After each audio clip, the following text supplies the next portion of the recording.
rolling through the sand like a thought in disguise. The scarab spins truth where the cosmos collide. Energy whispers, it never says goodbye. The Beatles crawl, the Beatles rise. Go to AmericanHealer.website now. Get the tools for health and inspiration the way God intended. Sort of burst the chaos, yet the chaos rise. My name Beatles, Beatles, Beatles. Over and over, spinning the world in the grip of their shoulders. Beatles, Beatles, Beatles. Under and over, rolling through time till the blackness is sober. The heat fades lower, the order begins. The stillness so perfect, it hums from within. The void sings softly, entropy takes a bow. In the shadow of silence, the scarab knows how. The second law is dancing, feeding life through decay. The third law holds the promise that the stillness will stay. Beatles, Beatles,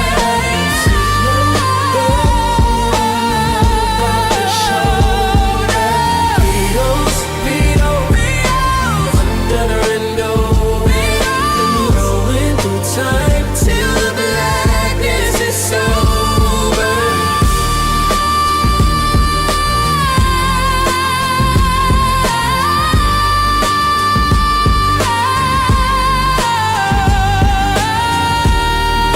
Go to AmericanHealer.website now. Get the tools for health and inspiration the way God intended.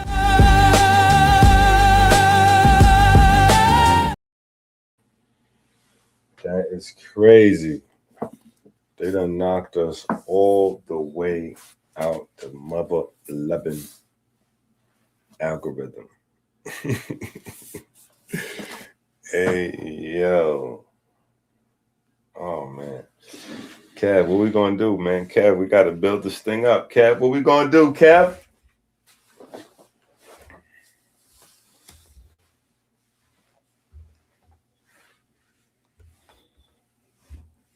It's gonna be me and KV. We're going to build this thing up. But basically we're gonna use these times to just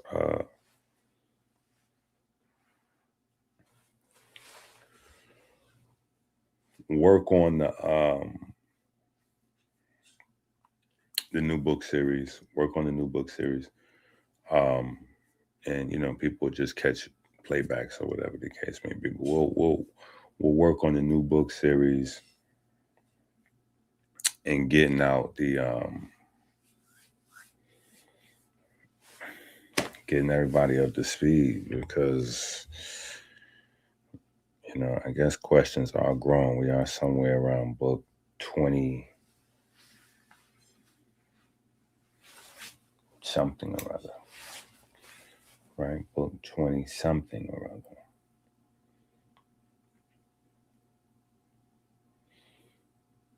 So we do need to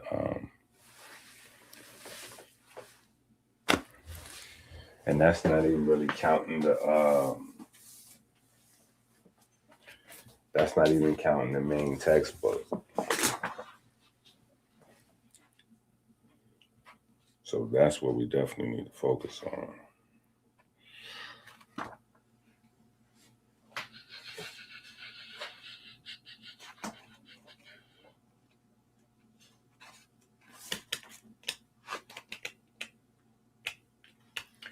All right, so I think the main thing that we should probably get down pack or get recorded today, the main thing that we should probably get down pack or get recorded today is what spirituality coaching is. Now, for the people who have the books,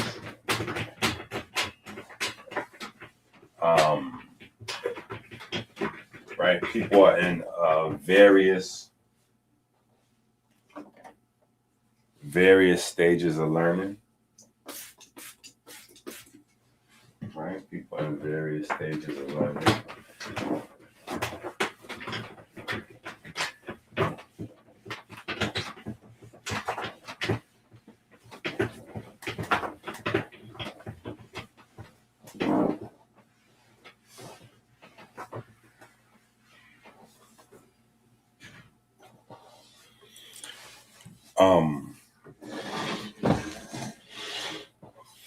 Yeah, people in various stages of learning, meaning, this is a series of books that's somewhere, right now, I think we had 20, but this is 20 coming inside of, 100 or so, 200, on a bunch of books, where we've been constantly building one series of books after another series of books, building study, building understanding. So,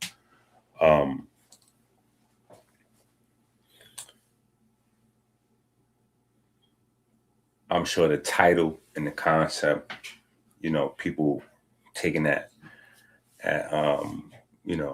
that's taking people, hitting people differently. So just for clarity, right, we want to start there with the concept of spirituality coaching, what it is and what it's not, right?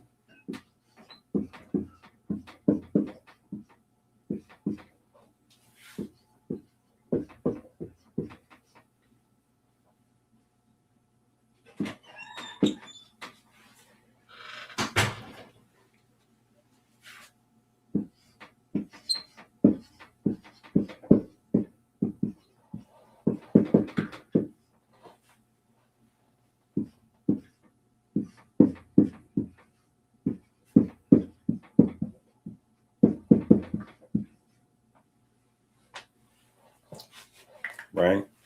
So quick and simple,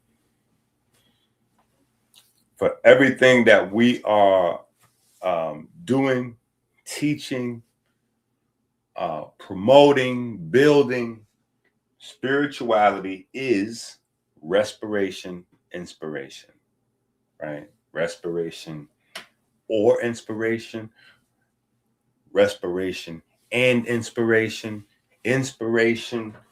all things related, right? All things related to these two terms will be a part of what we will be focusing on as spirituality, right? So that it makes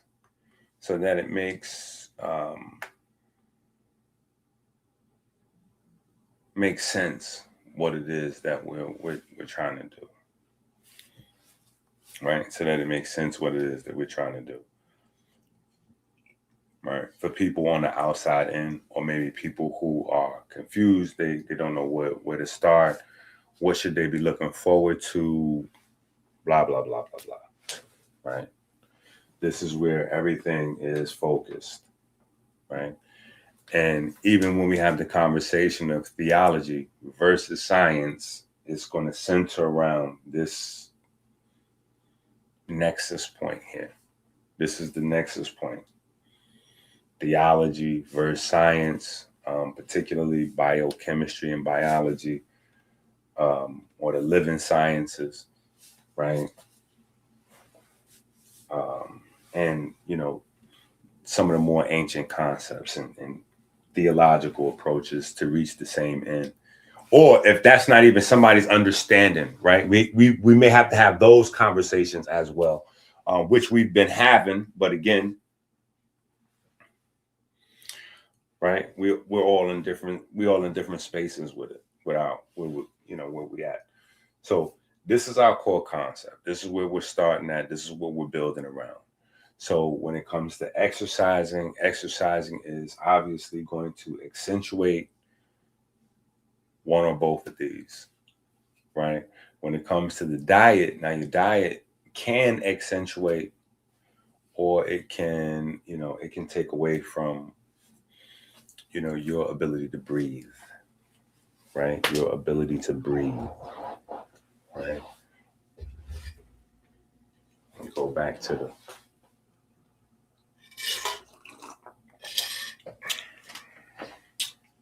the ancestors' viewpoint.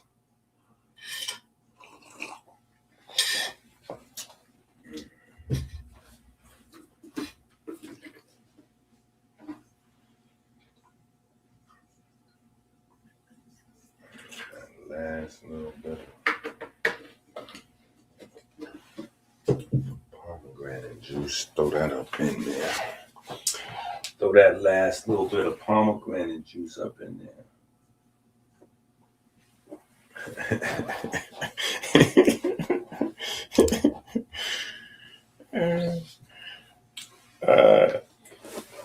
No, everybody should have this book by now. This is the first book.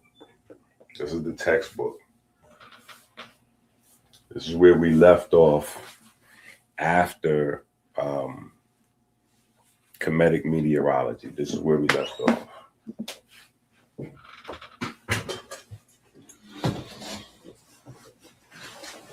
Right? Everybody should have time to get this rundown.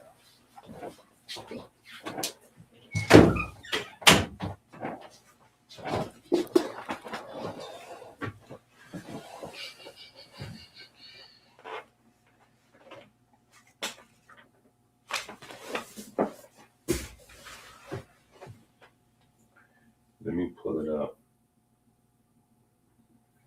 Hold on, give me a second. Let me pull it up for you. After these messages, we're gonna take a break and go to our sponsor real quick. Yeah, we got, you know what I'm saying? We got our sponsor. We're going to our sponsor real quick.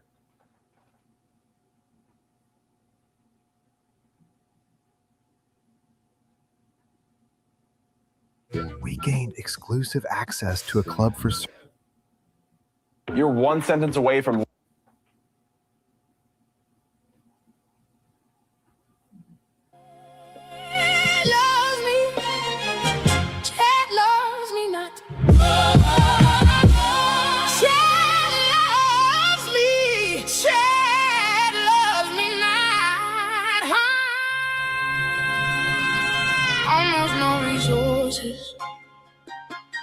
Been through 2 divorces, still wrote 200 books and courses. Of course, it's the source of them balls getting nauseous. Goats sound flawless, more gorgeous than a brand new Porsche. Almost no resources. Pain turned feeling in the forces. Fed the community with knowledge, no endorsements. On my square cautious. Almost no resources. Been through 2 divorces and still wrote 200 books and courses. You need to refocus, recalibrate your quote. Is it? If I ain't the GOAT, you don't know what the GOAT is. Drop it like great. No skips or bangers. Best friends become strange. No skips or bangers. No skips or bangers. Best friends become strangers.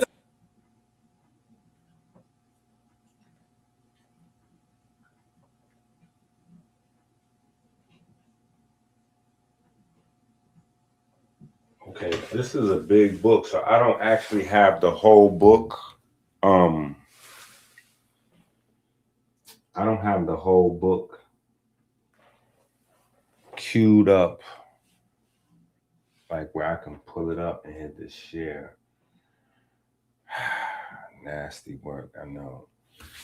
It's a big book though, right? Because see, even the part that I can share is 90,000 words. It's like probably like another 10,000 words maybe missing from the book. See right there, it says 90,000. That's this book. Yeah. So there's parts that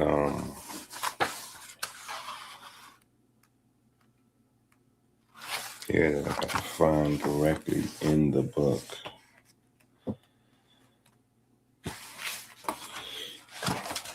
All right. Anyway, let's go to Eat Real Food 101. In fact, before we even get into the book, right, let's just recap a little bit of where we was at, like beginning of the year. Right. Let's recap that a little bit. Right. So where we're at, beginning of 2026, we had been watching the Trump and RFK situation, right? More so the RFK situation, but Trump, obviously put RFK into office, so Trump is forever going to be associated with and credited or discredited based on whatever RFK does. But they changed the food pyramid, right? They changed the food pyramid for the better, right? They made some changes throughout the country in terms of what food will qualify as what edible items will qualify as food and will not qualify as food. So the term "not for human consumption" has become more popular. Also, certain things are excluded from being purchased with government funds. Like you may not be able to buy your depending on where you live at, you may not be able to buy junk food or whatever with your your state aid, whatever have you. So those changes have been made. Curriculum reform is also now the next thing. Curriculum reform in terms of all schools that teach health being required to teach more nutrition, and not just to teach more about nutrition, but to change the perspective from which nutrition is taught, right? To position nutrition as a health modality, a way that you can prevent, you can fight, you can prevent, you can keep yourself healthy with, by eating particular foods, right? Food as medicine, right? So eat real food, food as medicine. We have been discussing those things for years as they've been coming down the pipe, but now it's becoming widespread. Mike Tyson became a part of the program. They ran an ad, announcing the official start and kickoff at the Super Bowl. Not many people paid attention to it. But we were tapped in the whole way. And so at the outset of that, having all those discussions, kind of some of it just trolling, right? Some of it just trolling, you know what I'm saying? Because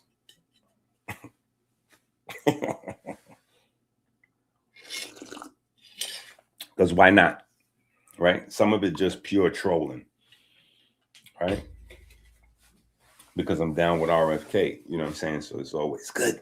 It's always good to troll because it's always something funny, with RFK, you know what I'm saying? So, but I'm supporting RFK. A lot of Black folks are not, so there's always something there. Particularly the fat Black people. I notice mostly, not all. I'm not saying all of the Black people that are against RFK are fat, but I'm saying that there's a vast majority that I'm noticing, and it could just be me. But I'm saying there's like a lot of fat people that are really angry with RFK. So I'm like, okay, that could be like this may not have anything to do with like the Black card. That Black card is a mess. This may not be a Black card, and it could look like a Black card situation, but it may not be a Black card situation, because I'm seeing a disproportionate amount of people that are like anti-RFK are in fact people that could knock off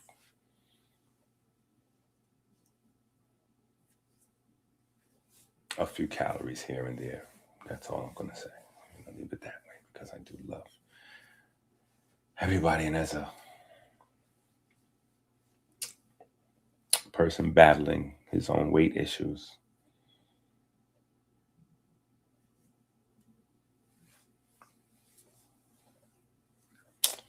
I'm really making fun of myself, you know. But so anyway,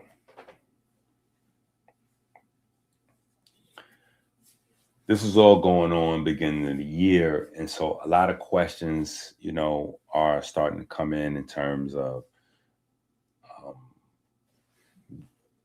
why am I supporting RFK and this and that, and you know, so some of it is fluff, but then some of the questions coming in are, what is real food? Right? What is real? Like, because the whole conversation is starting to whittle down to eat real food. They changed the food pyramid. I'm in support of the food pyramid, but of course, I'm with the plant-based people. So the plant-based people always get, you know,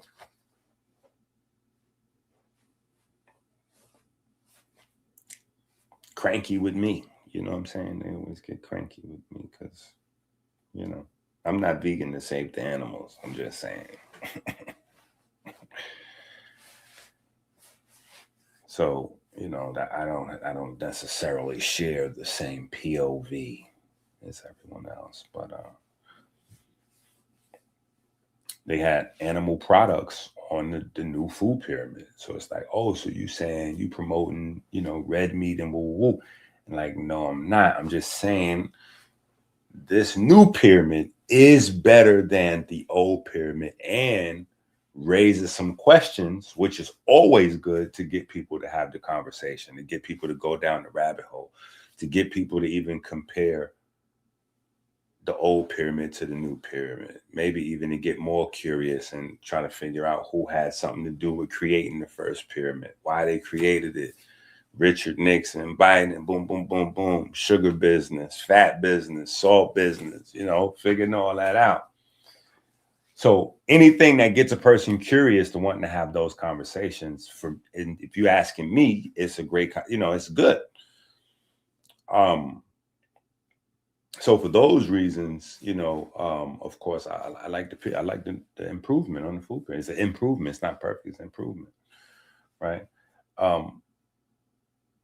But then, you know, it's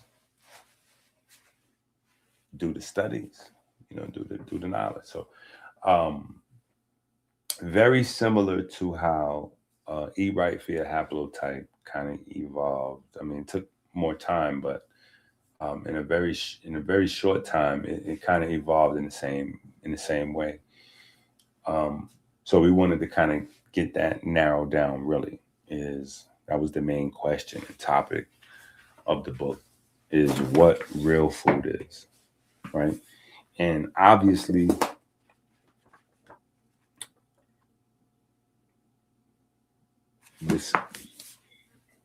it's a thick book for people to it's a thick book to answer such a straightforward, simple question. And not to mention the fact that the book has now 19 offshoots or 20 offshoots that are, you know what I'm saying? So it's not only just this book, but it's 20 more, you know, so it's obviously a much more of a complex question. And then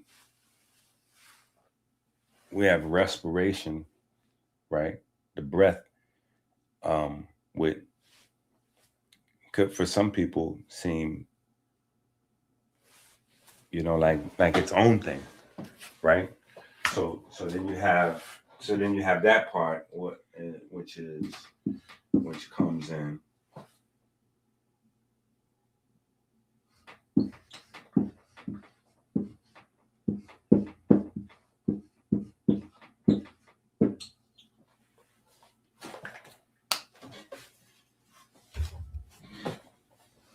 Real food,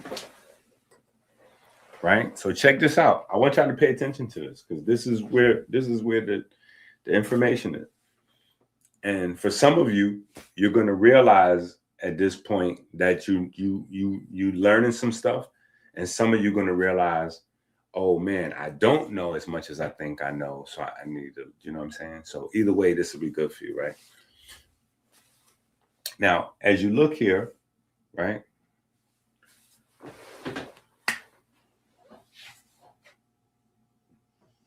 I want to make sure that, yeah, this is just its own separate space, right? So, but for some people, as you're looking, right, one thing seemingly has nothing to do with the other, right?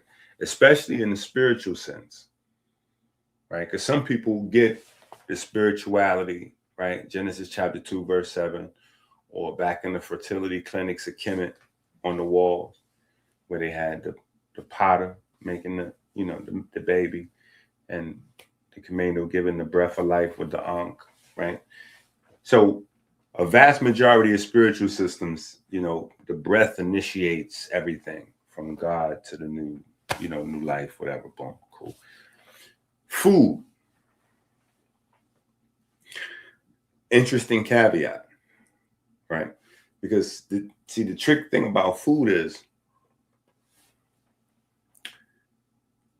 food has to sustain the system that does the breathing. Food has to sustain the system that does the breathing, and the system that does the breathing uses breathing to process food. So both of these systems are dependent on one another, and the two together produces your health and our number one target, like the focal point of our movement, which is melanin versus diabetes. Like, this is literally diabetes, because it's your cellular respiration, which is where insulin and ATP and glucose and all of that's at. That's cellular respiration. So when that's going bad and that's diabetes, that's happening right there. Respiration, cellular respiration, right? Processing food. If you have a problem processing food, that's a problem with cellular respiration. That's diabetes. That's also right at the crux of this issue, right? Your cardiovascular system is where you breathe. This is also a part of this. So when you look at what all we're doing, it's very easy to just encapsulate it in one word, but it's also easy to unpack it when the concept of real food, what is real food? You know what I'm saying? Especially when we're having conversations about, I don't even know, maybe quantum chemistry. The funny thing is, there's really no agreed upon, there's no agreed upon language yet in the scientific world. So you have quantum chemistry being used a lot. Quantum biochemistry is being used a little bit, so there's really no, but anyway, but when we having a conversation, right, about diabetes, because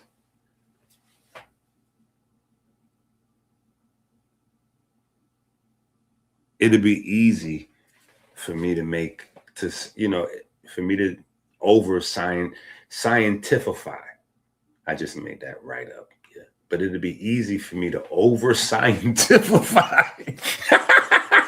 I just made that up. I like that word. Over scientify, and you just use a whole bunch of big words. You know what I'm saying? Not words that I made up, but actual, but what I'm saying is, we've been having conversations, right? And our conversations have been in the quantum space. I'm trying to keep it as simple as possible, right?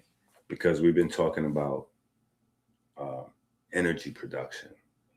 And anytime you have a conversation where you're talking primarily about the behavior electrons and protons, right? Subatomic particles. That is quantum mechanics. Quantum, if not quantum mechanics, it's quantum whatever, because it is subatom.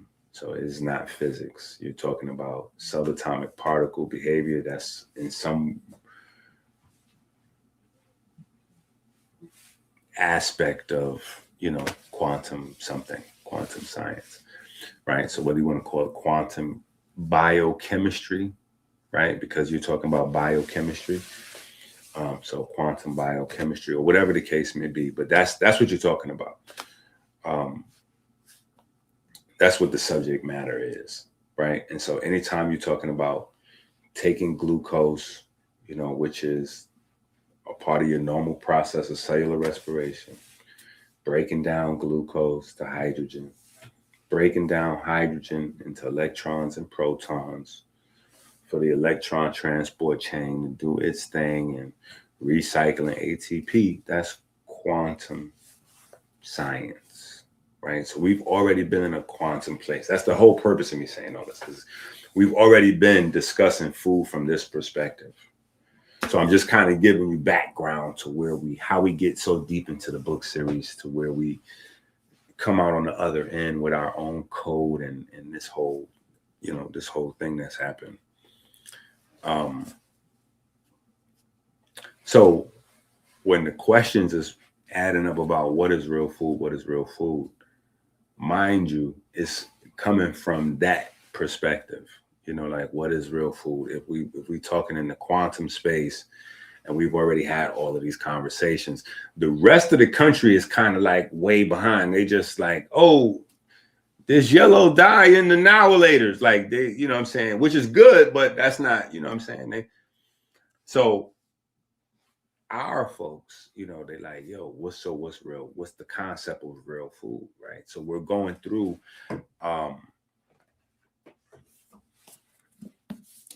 a good bit of the conversation that we're having is I'm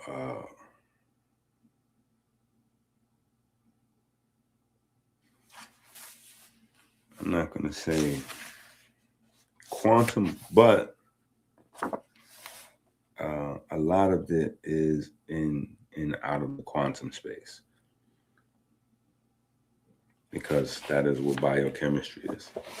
And I think that's one of the biggest problems with biochemistry, is it doesn't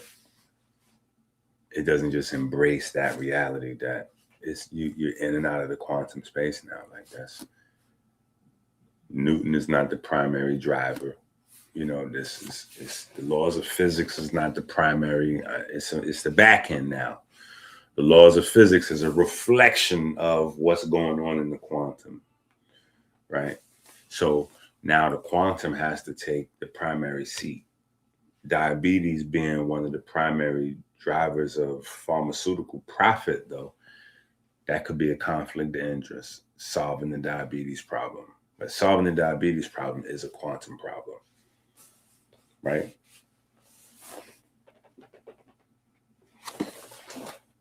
Yeah, I definitely came up with that. I definitely just came up with that.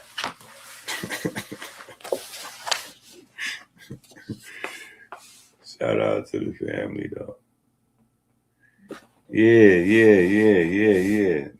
Peace to the family. We're getting some folks is finding it.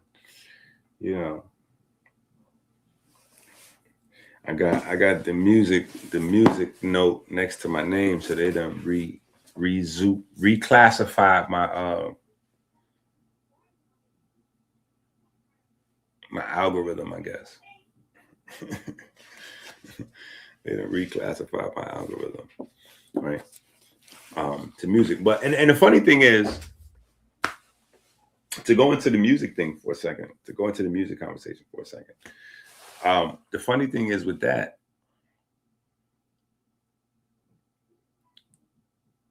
it's never not been that. Like, I just don't know what people, so that's the part that's bugging me out. I guess people weren't expecting more detail or more specific. So you know what I'm saying? But in one way, shape, form, or fashion, we've been on this music thing from the beginning, because that's literally how the body works. It's not like it's a separate thing. It's this. Music is this. Music is this, right? Music is this. When you look at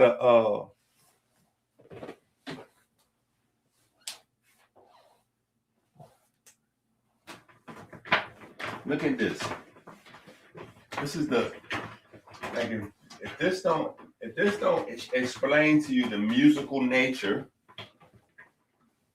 of the universe, like, look at this thing. Look at this. This is a nucleus of an atom, right?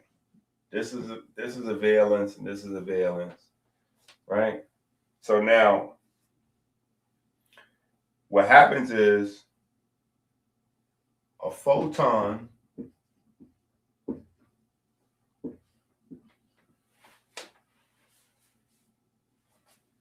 comes in contact with an electron. This is an electron here. A photon comes in contact with an atom. That means that it's coming in contact with an electron. The electron then starts to vibrate like a guitar string. And then it re-releases another photon and relaxes itself. And that's happening literally in time intervals that's too short for humans to process. That's like more than moment to, like, we don't even have words to express how fast that's happening every second, like a zillions of times per second that's happening, right? This is the reason why there's a theory of uncertainty principle, right? Where they say, well, we can know what an electron is doing like this, but we won't know that. Or we can know this about it, but if we know this, we don't. Or you have to have a wave function, or, you know, a probability cloud. There's a reason why you can't really fully know what's happening right here. It's because the movement is faster than human senses we can only infer. And from what we infer, a photon is absorbed by an electron, which causes the electron to start moving through the valences, right? Until that energy is dissipated and re-released as a photon. Depending on what type of photons each atom releases, you know, because it's individual and unique like a fingerprint, the vibration of that atom is unique like a fingerprint. Each light is, so you have a way of identifying every atom based on the light that it releases, right? But that's based on vibration. And so there's a question, like, if there's how it goes? If a tree falls in the woods, but nobody's there to hear it, does it make a sound, right? So that's also kind of like a musical question, because music is a thing about intelligence and feeling and emotion. And, you know, sound isn't music if there's not a nervous system to absorb it and feel it that way, to interpret it that way. Remember, we don't see with our eyes or hear with our ears, right? That happens with our mind, right? With our sensory systems, right? Our observation, right? Systems, right? Our pigment systems, our electrical systems, right?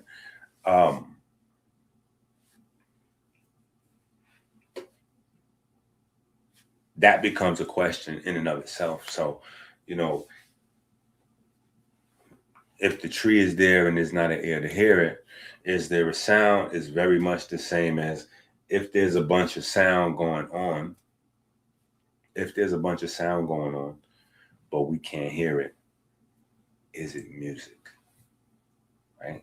Is it music? Does it qualify as music? And so that becomes more a qualitative type of question, right? As opposed to quantitative. It's more of a qualitative kind of question. And so the way our ancestors handled it, right, which becomes the reason why you got to go back to the Kemetic Naturopathy book series, right? It's like 88 books in that book series. You got to go back and read those books. But the way our ancestors dealt with it is they dealt with it by, and this is where masonry comes in, right? But they dealt with it with geometry. That's how they handled it, right? That's how they handled it, geometry, right? To answer that question, right? If you can't hear the sound, but you know it's sound, because we know sound comes from vibration. So if you know there's sound, but you can't hear the sound, right? Is it music, right? So the answer then comes into harmony. Harmony. And so you get mathematical, you get geometry, which then becomes our mathematical understandings for ratio and harmony, and how ratios and harmonies are built and put together.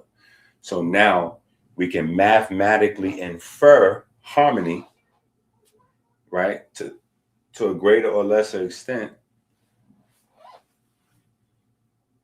Kylie is always arguing with somebody.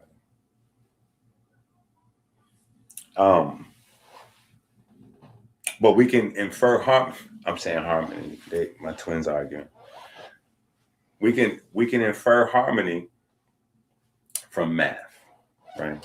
So it's not exactly the same, but scientifically, right? That's where you can get the concept of music, even in spaces or pockets where, right? Because you can't hear. You can't hear the sound of an atom absorbing photons or electrons wiggling, right? You can't hear, you know what I'm saying? But we can infer based on movement, and we know that there's always sound, generated and blah, blah, blah, blah, blah. When there's vibration, we know there's sound generated, regardless to whether those pressure waves are large enough to register on our system or not. Right. And then we know how pressure waves come together, right? Acoustic waves, mechanical waves, pressure waves, right? So we can infer harmony. And that's where geometry and masonry came in. And that's where, just other things veering down into theology come into the picture. Certain, temples and structures had a musical or acoustic, variance to it. So there have been studies put together by various researchers on the acoustic properties of ancient, holy sites or religious sites or churches or temples or whatever, however the videos are named. But that's what they were measuring, like reverb and echo and how, certain places, how, amplification was built into the structure for sound, and, different material that was used to build some of these places. So it's not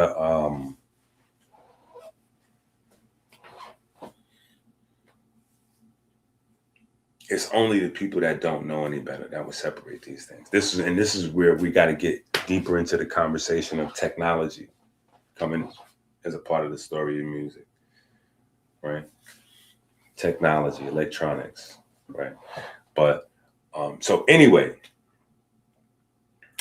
it's definitely music. It's definitely music. You know what I'm saying? So anytime you're dealing with even the basic base concept, which is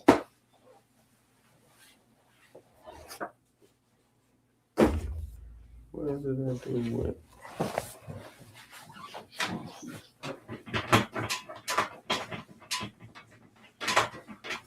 even with the base concept of the wave,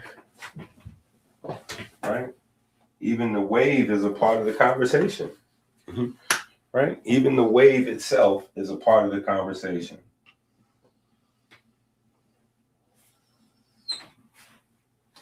Right? That's the wave, right? And name that something similar to what the music note, how the music staff thing go, something like that, right?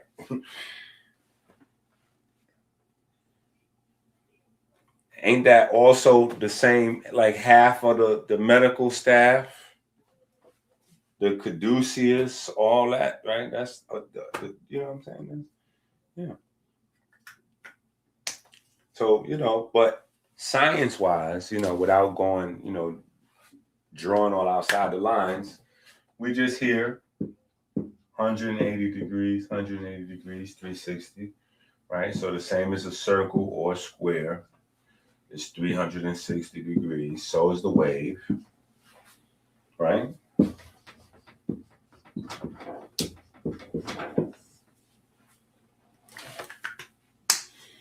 Right. So if we're talking about waves, right, we might as well get familiar with, what the wave looks like and where we see it in other places, right? Because we're talking about waves when we're talking about, oh yeah, sometimes it's a particle, sometimes it's a, right? Sometimes it's a particle, sometimes it's a, right? Well, when we deal with music is always like this, right? So, yeah, there's a large part of this conversation that we have to have a music friendly conversation, even if we don't know how to read and write music, or we have to have a music friendly conversation, because remember, math and music were here before. Man didn't invent math and music. We didn't invent math and music. We realized math and music. We didn't create math and music. We created like geology and hematology and anthropology and all of these different ologies and science. Like we didn't create math and music. Math and music were here, and everything associated math and music, geometry, proportion, those things already predate our consciousness or cognizance, right? So we're having these conversations about the wave. We have to, and it's almost like any other concept. You need to learn, from an unlearn and get more complex. So the simplest way is music. And that's the reason why music has such a crazy impact and effect on people, because your body is hardwired for vibration. So when you're taking in sound, you're taking in vibration. And even at the level of amino acids and protein, that's how they work. Vibration, sound. That's what's happening. Even pigment, though. Pigment is vibration, because it's usually like a photo reduction cascade, or like where the light causes the pigment to change shape. And when it changes shape, it produces like an electrical, like there's almost like a piezoelectric aspect to how certain pigments function. So when they change shape, that pressure will produce a steady electric, you know what I'm saying? So the light that causes the shape change produces an electric signal. And then depending on how many times that light hits them, that signal now can go at a frequency, you know what I'm saying? Because it's X amount of times per second or X amount of times per minute. So whatever we're dealing with waves, it's this. Right? Whenever we're dealing with, so it always it's never not been this, for people that are confused. Like, it's just never not been this. Anytime you're talking about the other side of biochemistry, it's always been this. right? So we can talk about, on one side, we can talk about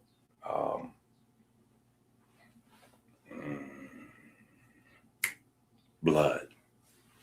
Perfect. We can talk about blood, right? And we go, okay, well, blood has to carry food and oxygen. Great, right? Because blood is made out of primarily water, blood is moving. You have to understand the movement of blood as waves, right? Because it's a fluid. So you got to deal with the laws of, liquid and all that. Aerodynamics. But aerodynamics is mostly about water because the atmosphere is water. Anyway, so you got to look at blood, this way, right? To understand blood. But even when you get to the more finer part, like, okay, with the oxygen, it's about bringing the, electricity, the charge, the electrons, the protons, all the way scaling down from the blood to the muscles, to the mitochondria, to the, electron transport chain, right? Waves, patterns, frequencies, right? It's always going to be this. It's always going to be this. And when you're dealing with this, it's always going to be more of, so music is really just wave patterns, right? Harmonious wave patterns, right? So anytime you're dealing with anything related to harmonious wave patterns, right? Nature has already set that up for that to be music to you, right?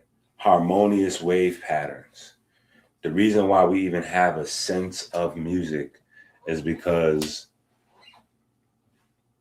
God or nature wanted to have that faculty in us so that we would be drawn towards harmonious waves and we would reject disharmonious waves or dissonant waves or chaotic waves, right? So we have a system set up in our body to create patterns of behavior, action, socializing, right? To where we're drawn to harmonious waves and we're repelled by chaotic, right? Our neurochemistry is based that way, right? See, and this is binary coding, just in case you're not, right? Because it's on, off. It's yes, no. It's attracted, repelled. It's one or two, right? And so your neurochemistry is based on this because the primary system driving the more complex stuff is just yes, no, right? And that's the addiction network in the brain, right? That's the reward system in the brain. That's the melanins, the neuromelanin system in the brain, right? Because that system is primarily driven by what? Dopamine. And dopamine and I think it's norepinephrine are the primary drivers of neuromelanin production, right? And neuromelanin is eumelanin coding pheomelanin. So neuromelanin is different from the melanin in your body primarily because it's a mixture of both. So when you look at a person and you see their complexion tells you what their melanin looks like, right? So the lighter they are, right, the further away from eumelanin, and then even in the world of eumelanin, because there's more than one different type of eumelanin, and then obviously activity levels and sun retention levels determine, how dark people are and all of that kind of stuff, right? But that's what you're looking at there. When you're looking at neuromelanin, it's totally different. It's both pheomelanin, which is the melanin from lighter skinned peoples, and eumelanin, which is the types of melanin from darker skinned people. It's mixed. So And your neuromelanin is mixed. And there's no real way to say that the reward system in your brain is a dopamine-based system versus saying it's a neuromelanin-based system. Period. Because it's one and the same. It's one and the same. So it's important, though, to recognize it that way, because that is where all of the disease, that's where all of the disease issues are, with the Parkinson, the Alzheimer's, the dementia, all of that is happening via problems with the neuromelanin. So obviously it's going to be a dopamine, not obviously, but I mean, these would be primary targets to look, like dopamine, norepinephrine. But if we're forgetting that the neuromelanin is an indicative factor, that bias is still be coming back to kill us in the new millennium, right?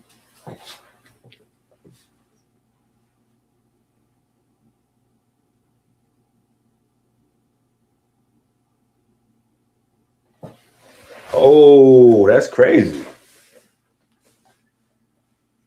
That's crazy. All them DVDs. That's crazy. Brother Hanif from Philly. Yeah, that's crazy. Shout out to Dean. Yeah, that's crazy. Wow. Yeah, that's wild. Brother Hanif.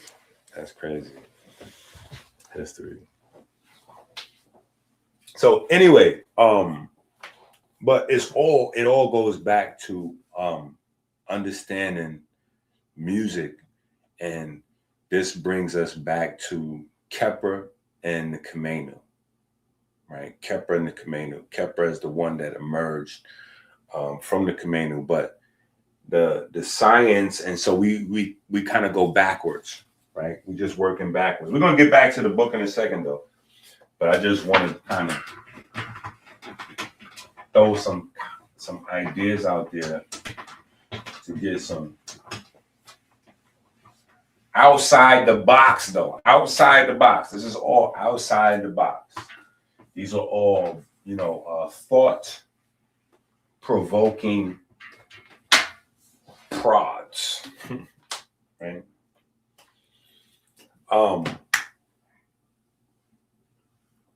But you go into that octave space, right? Right?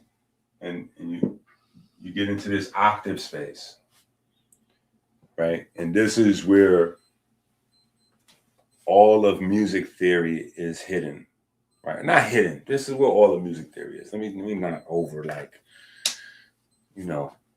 what's his name? Jordan Maxwell. Let me not Jordan Maxwell. You know what I'm saying? But the octave is where your music stuff is at. You know what I'm saying? Cool for the music enthusiasts, right? But for, the people who like that Jordan Max, you know what I'm saying? We need a little Jordan, you know what I'm saying? We need a little Jordan Maxwell with our, you know what I'm saying? But, this is the Roman, right? This is the Roman, right? This is the Roman, right? So this goes out into the world, right? This goes out into the world. Remember, all schools come from church, right? All schools come from church. Before church, degrees was all Masonic. All schools was some sort of initiatory body, a secret society. So we just classify, just Masonic is just the easy way to understand the fraternity or sorority, that kind of culture, you know what I'm saying? Initiatory. But before the church started schools and all that, that's how you got degrees, right? So the Romans have this, right? And this is high science,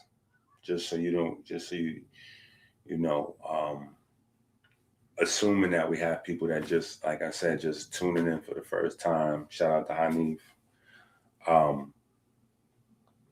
Back then, you had the trivium and the quadrivium.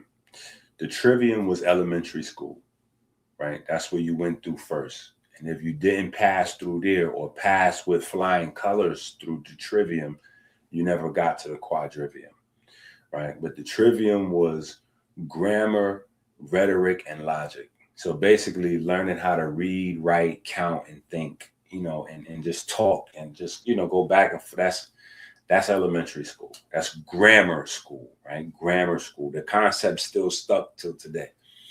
High school, though, is the quadrivium, right? So even now, still high school is 4 years. You know what I'm saying? The quadrivium, right?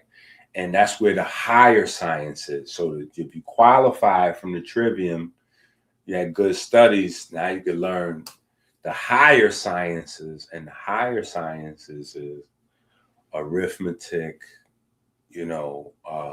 music, astronomy, geography, all of those other things, you know what I'm saying, that would encompass the deeper aspects of geometry. You know what I'm saying? Like that's where that would be, the higher science. You know what I'm saying? So geometry could even cover all of those other things by itself or standalone as its own science amongst them, right? But so your octave is useful in all those spaces as a tool of measurement, as a working tool, right? You would use your octave. Now, the Romans got it from the Greeks, right? And the Greeks was dealing with the avdode, right? The Greeks was dealing with the avdode, and they got that from Kemet,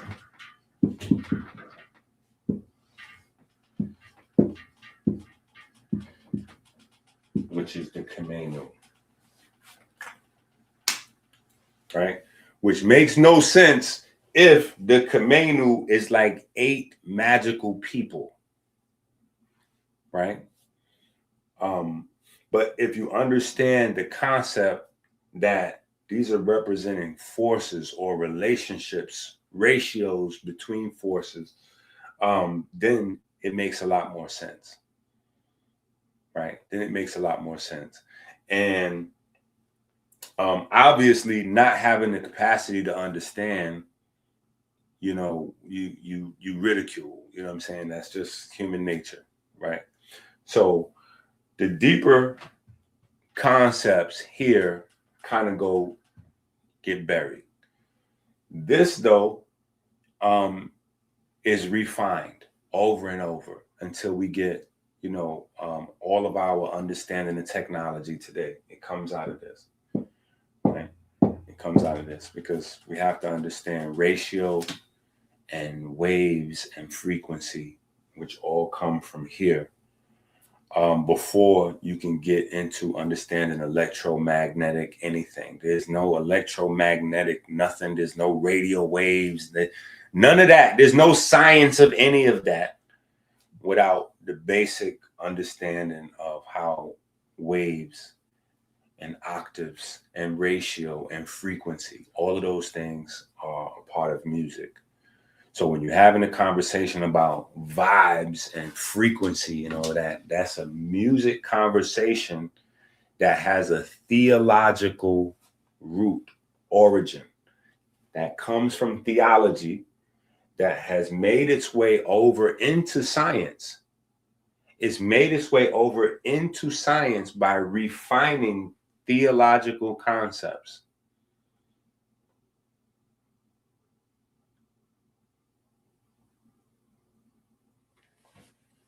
Now, fast forward into, I think, 2022, 2020s. Anyway, fast forward to now. Put it like that. Just anytime now. You have QFT, right? And in QFT, they literally, it's almost like you got to be able to read another language, though, to be able to break it down. But you literally, QFT is like, you know how they take old movies They take old movies and then they digitally remaster it and re-release it.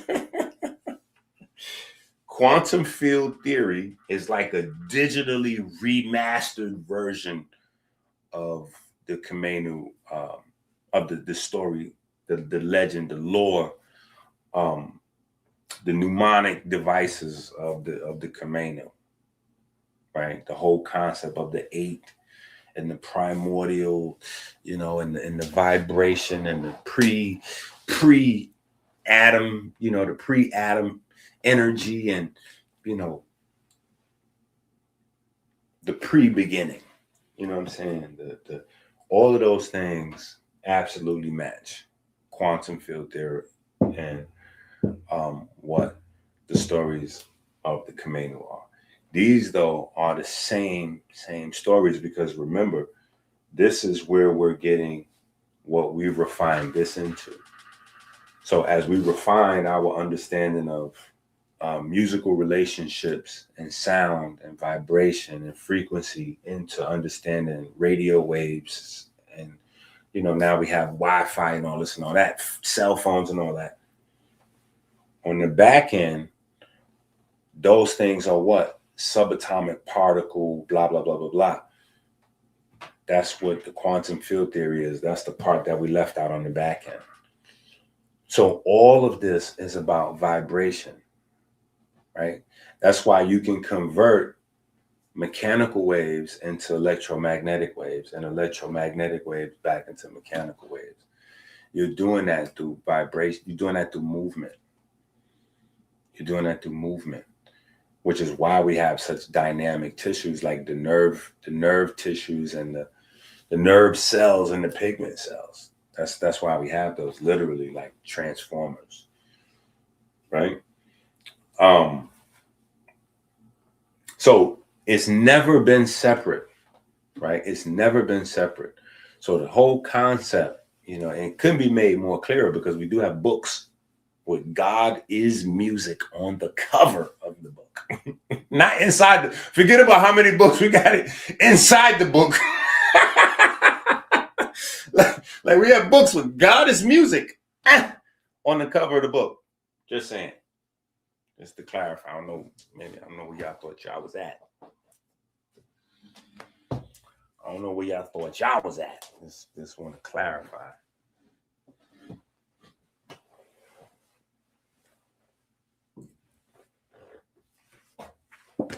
Right. All right. So this is what we're understanding when we're dealing with. So now to walk it back, right? So this is what we're trying to figure out, or not trying to figure out. This is what we're trying to mass implement now that we have figured it out, right? Because quantum field theory, with Kheper, all of this now, when we get past like theoretical sciences and we're talking about people's everyday life, that's what this comes down to. The war of chronic disease, right? Because the war of chronic disease is really about electron and proton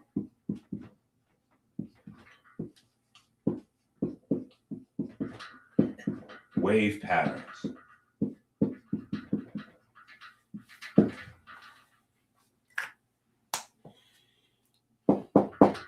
Chronic disease is about electron and proton wave patterns. And this is just too far into the future to just like, right? But that's literally what we're talking about. And we've been like breaking it down. Like that's what we got the whole class series, you know, melanin is anabolic, you know, really trying to drill into people's brain. There's no such thing as burning fat. That's a lie. Everybody who says that to you is either dumb or they kind of, either they're unaware, they're ignorant. Let me not say dumb. They're unaware of that what they're saying is not true, or they are conning you. There's no such thing as burning fat, right? But there's a reason why that keeps you ignorant, because you have to understand that Okay, yeah. If once you embrace the concept that the body's electric, right? And I know we said we was gonna get back to the book. We are. We're not in a rush, right? But because it's been like incomplete, like people unwilling to kind of like go past Dr. Sebi where Dr. Sebi left off, right? But once you accept it, and Dr. Sebi didn't come up with that concept, you know what I'm saying? He just was a great progenitor of the concept. But you know, you got Robert Becker and a bunch of other folks, right? But once you accept and embrace the concept, yes, it's correct. The body's electric. You have to accept other things, right? So once you accept electricity, and electricity is the doorway to spirituality in your body. Electricity is the doorway to spirituality inside your body, right? And the reason why electricity is the doorway, because electricity is a part of the unseen world. It is actually a part of the spirit world. It is a part of the unseen world of energy, and so it literally is spirit, right? But it's something that we actually clock it in the physical world as the basis of the physical world, even though it's not a physical thing and we have no physical way to actually, like, there's no physical thing, right? Because we've created a working concept called the electron. But the electron is not a physical thing like this chair. Like the chair, like boom, it's a chair. Like, no. The electron is more like a set of understandings. And we like, okay, so electron, you know what I'm saying? But really, it's a disturbance in the field. Or it's a standing wave, resonant frequency. Or it's a, you know, so there are prevailing concepts, but there's not like a physical thing. And then again, when you try to get to narrowing down a physical thing, you go, oh, well, there's no real way to narrow it down because we can either know this about it or we can know that about it, but we can't really know everything about it. So the easiest way to understand it is like a cloud of probabilities where it's probably like, you know what I'm saying? And listen, I'm going to keep it 100. The easiest way for me to understand that, because that would sound like gobbledygook if I wasn't from the neighborhood. And when you was looking for one of us and you bumped into somebody's mom or somebody's girlfriend, you would get an answer like that. And so I can understand exactly what that is. Like, oh, no. Because it's going to be a group of dudes on that corner. It's going to be about 20 or 30 dudes on that corner. And yeah, he's probably right there. He probably, yeah, that. But you can't, from the distance, if you look down at that corner, you're just going to see a bunch of guys dressed the same way, like army jackets or North Face jackets or whatever. You ain't going to see nobody's faces or whatever. You're just looking at a group of guys. But it's a probability that he's probably, you know, from everything we know, he probably over there with them. Now you could go over there and ask.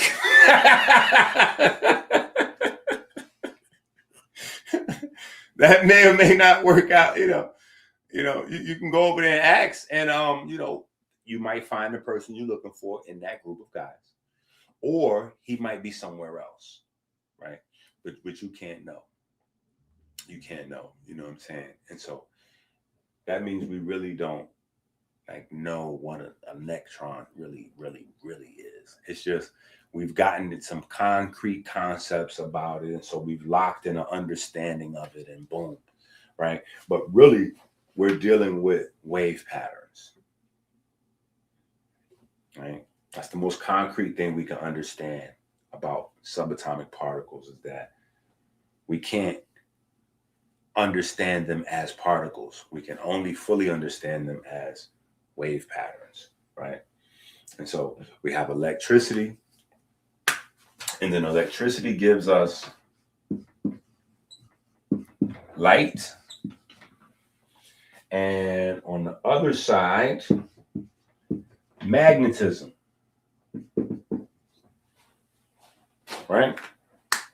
So immediately, once I have accepted the concept that the body is electric, I have to accept the concept that the body is also luminous as well as magnetic.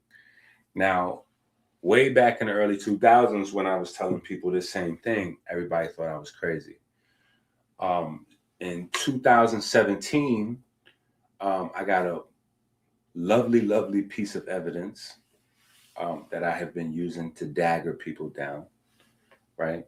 On the theology side, as well as on the science side, is where you actually see a sperm, like fertilize an egg, and that egg release light at that moment, signifying that the fertilization is successful, like this egg, so there's light released from an egg when it's fertilized by sperm, right? So that boom, that right there hits in so many different, that one piece of, that's so miraculous that I don't even think people totally value that we actually as humans now in 2026 have the ability to see a sperm fertilizing an egg and light being released. Like, think about how many people lived in a world that they couldn't see that happening. Like they just didn't have that clarity, right? But anyway,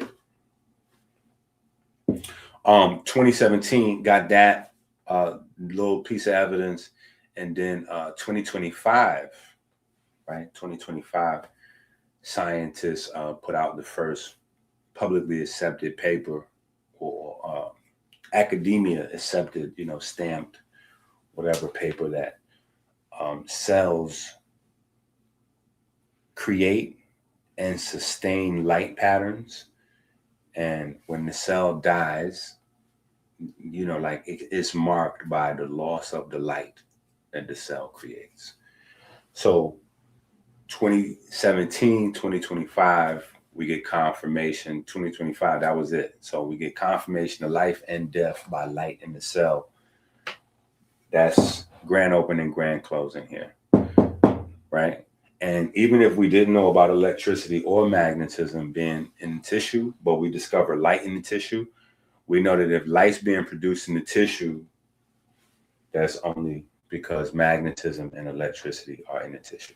Because it is magnetism and electricity that creates light, right? Or magnetic fields and electric fields creating light, right?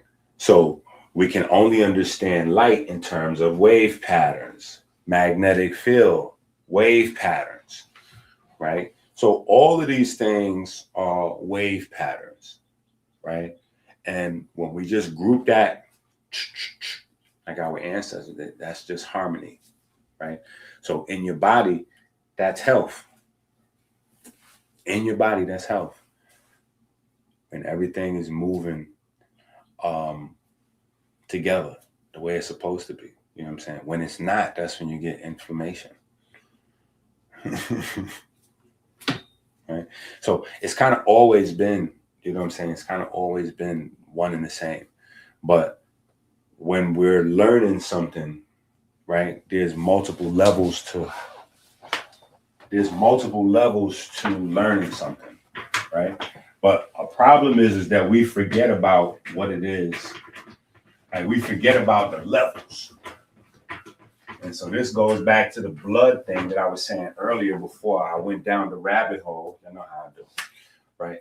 So let's say now, for instance, we can have a conversation about the breath, right?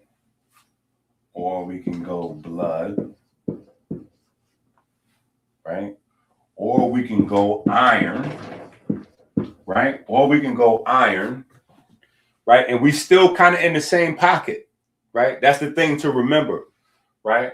Or we can go iron, or actually before we even got to iron, right? We can go pigment,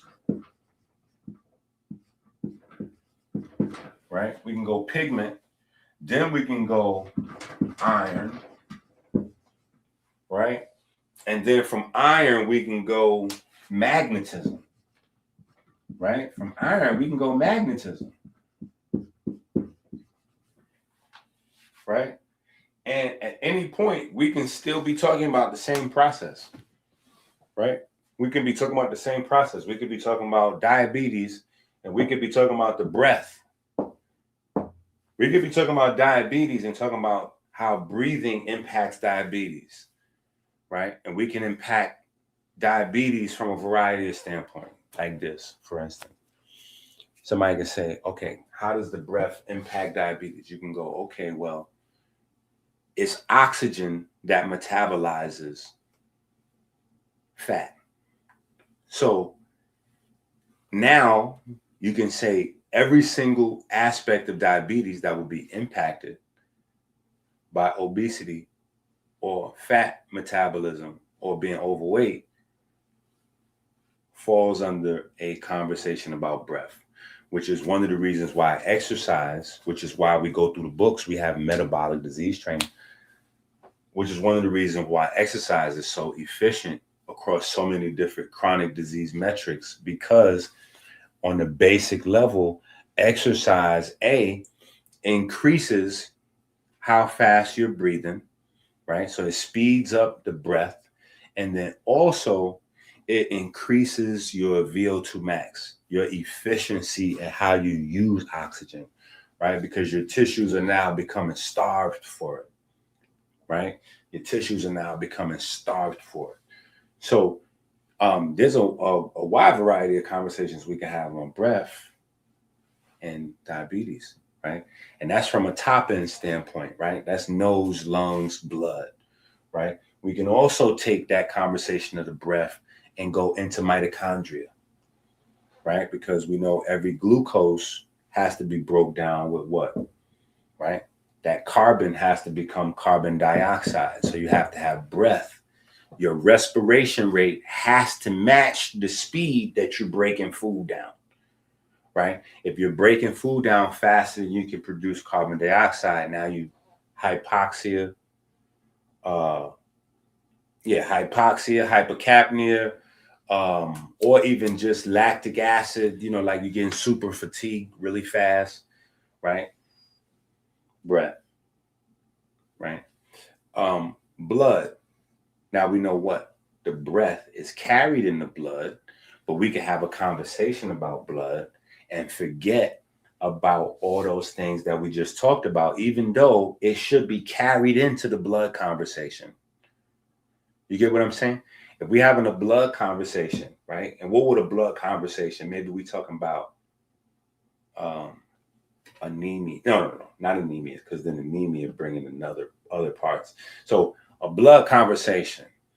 I don't know, maybe somebody think they got tingly feet or whatever, their feet falling asleep, right? So you're having a blood conversation about blood flow, right? Blood flow conversation.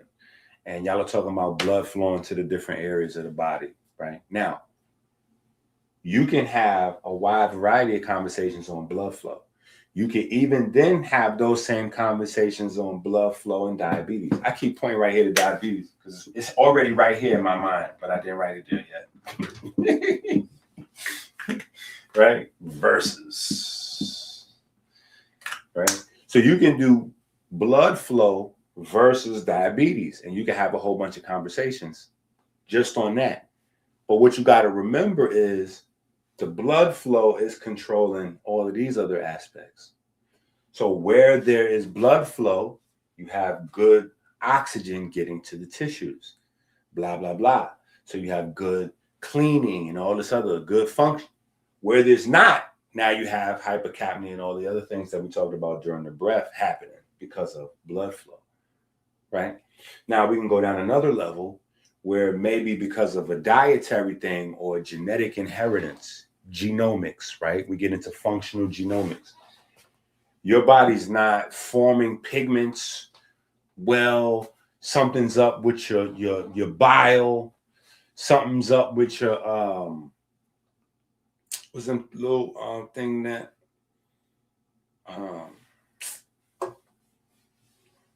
and they be trying to take them out of people, cutting them off. Anyway, so you might not have all your body part.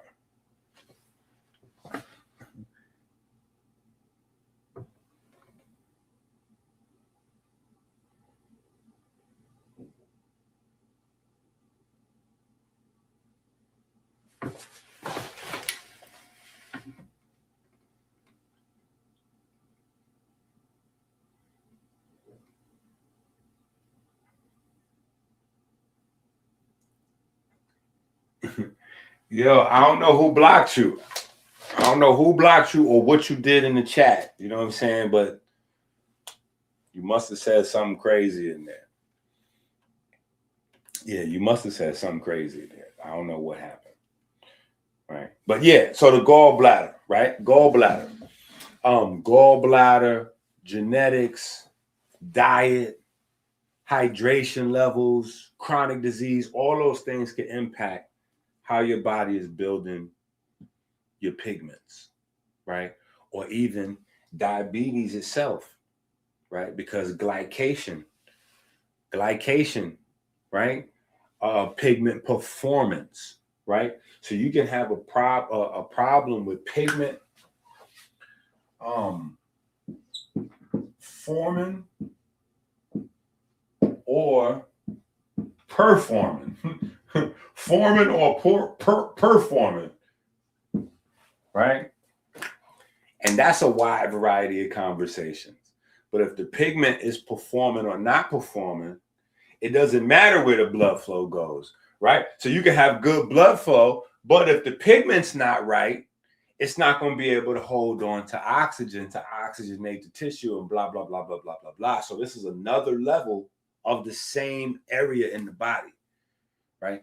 So a lot of times what I'm trying to get across is we'll have one of these conversations and forget all the other ones is always attached, right? Now, maybe it's not pigment, right? Maybe it's iron. What could iron be? Genomics, right? Something in your genes, right? It could be something in your diet. It could be something disease-wise, right? Chronic disease, not just genetic, right? A lot of different things can impact your iron, but it could be dietary. You know, you could just be eating the wrong way, wrong patterns, right? Wrong waves, right? Wrong frequencies, right? So you have iron metabolism issues, right? So now, even if you have the pigment is right, your hemoglobin, right? Everything is forming right. You got good, healthy blood flow. Everything is good. Your breath, everything is good. Because you don't have the iron, it doesn't matter, right? So now if you're having an iron conversation, you can't forget that you not only need the iron, but you also need the pigment, right? And where's the pigment coming from? The pigment's coming from your amino acids, right? Some are coming from your amino acids that are non-essential, right? The stuff that builds most of the protein, most of the amino acids, non-essential aminos. But then the main star of the show is going to be the aromatic amino acids. The aromatic amino acids got to come from diet, right? So there's a contribution to building pigments that comes from non-essential amino acids and essential amino acids. You're going to need both, right? Now, blood, you're getting into hydration levels. You're getting into glycation levels if we're talking diabetes or,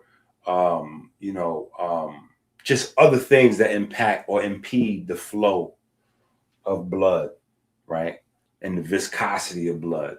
And then breath is another thing. Breath is the introduction of gas into liquid, right? So you have gas into liquid, and this liquid is holding solids. And it's actually those solids that are interacting, the gas with the metals and all of these different things coming together to produce a wide variety of chemistry inside your blood, right? But all of those chemical reactions, when we talk about all that chemistry, remember, all that chemistry is what? A bunch of atoms doing what? Vibrating with light bouncing around on the different atoms. And the different atoms, the electrons moving and releasing light. So light is bouncing on all these atoms, and the atoms are, and it's those electrical connections that we call electron bonds between atoms that make up the compounds, molecules, and all of the matter that we know of, all of the matter that we've created, the law of physics around, the laws that Newton's laws, the items, the material that Newton's laws cover, right? That space, right? But it all starts on the vibration, the movement, harmonious or disharmonious movement, how things get along together, right? Or, break down, right? Build or destroy, right? The ability of movement to build or destroy, right? The choice, right? The choice. And, that comes from that.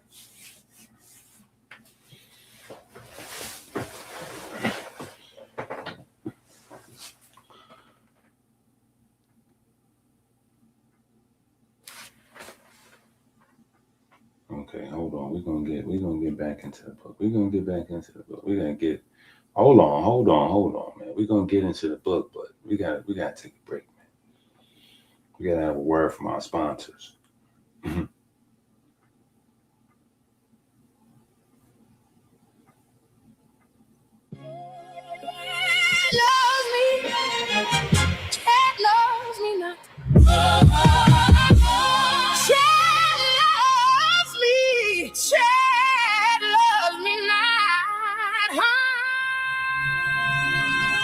Almost no resources.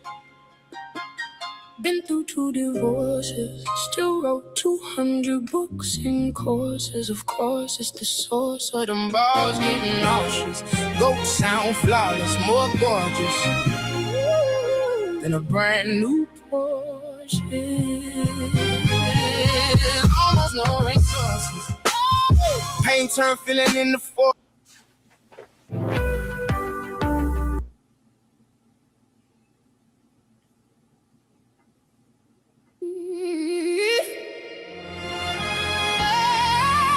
The secrets of music are God. Radio waves. The humans.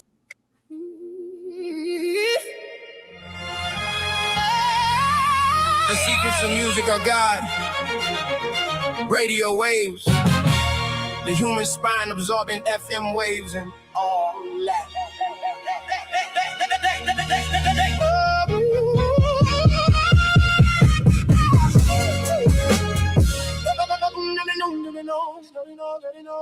Radio. Stop and go, baby. Stop and go.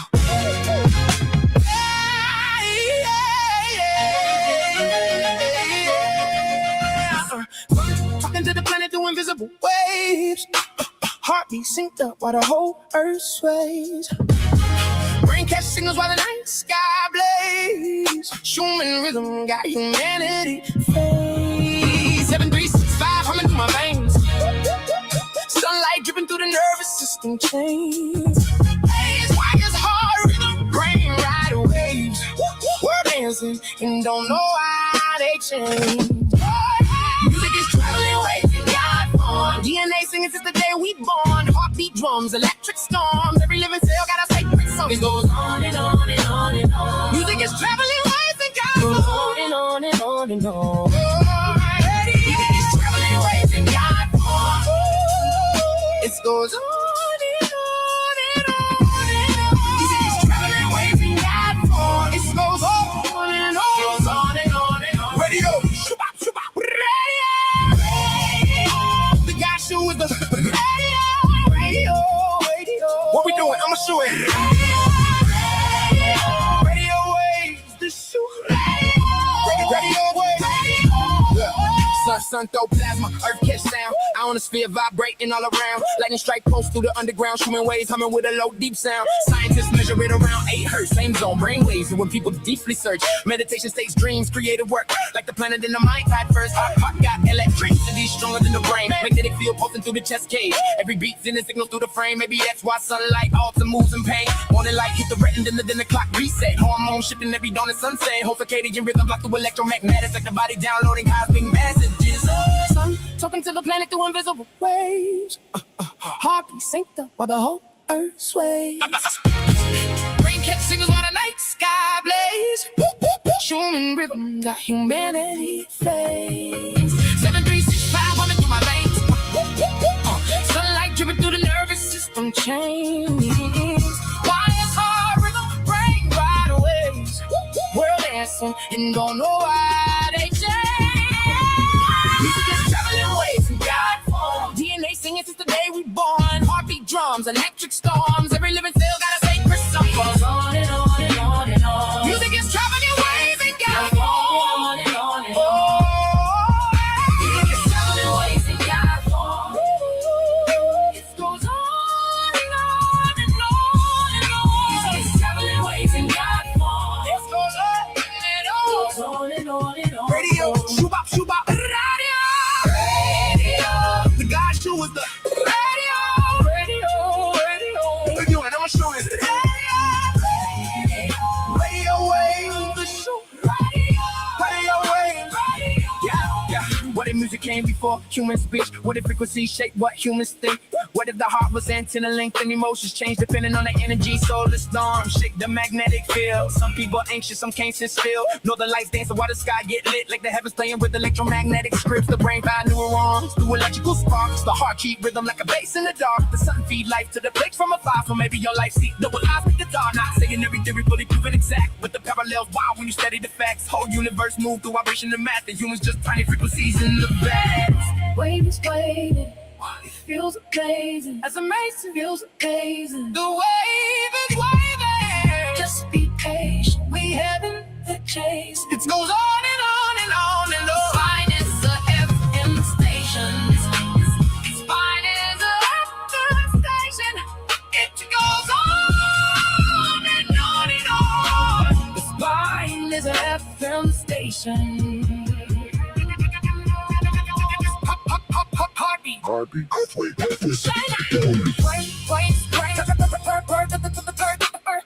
Everything close and everything synced. Invisible music and then realities.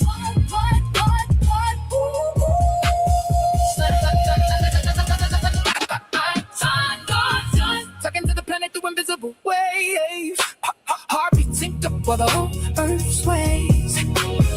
Brain catch signals for the night sky blaze. Shining rhythm got humanity. 77365 coming through my veins. Sunlight dripping through the.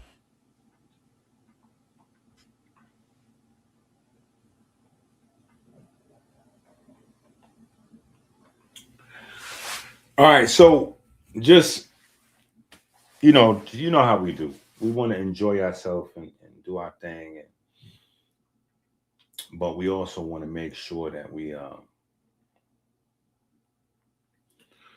just stay in bounds, right? So you can just run you a little quick little check.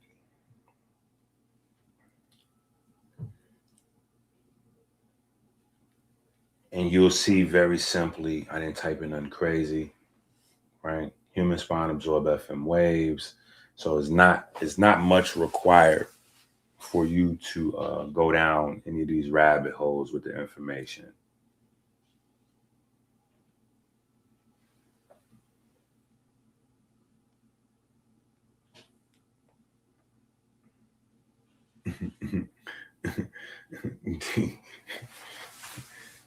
Dean is working. Dean is with the black hand is afoot. But the human spine, right? You just haven't been you just haven't really had this discussion. You know what I'm saying? So for most of our people that have been around for a while, they know like this is not a new conversation. We've been on this for a while, but these are things that you have to bring into your conversation when you're talking about understanding the full totality of what health looks like if your spine is designed in a way where it interacts with FM radio waves, right? Because remember, radio waves are not something we invented. We didn't invent radio waves. Radio waves already are here. Radio waves are the waves that life creates, right? Life creates radio waves, right? Cells, planets, stars, you know what I'm saying? So from cells to stars, they create radio waves. So radio waves been here before people. right? We didn't create radio waves with radios. Radio is a machine that we created to allow us to, and this is the crazy thing.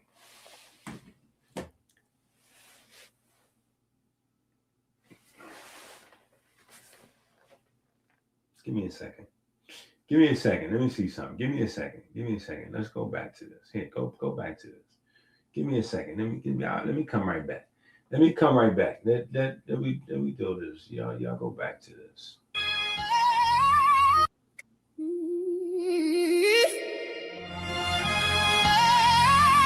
The secrets of music are God.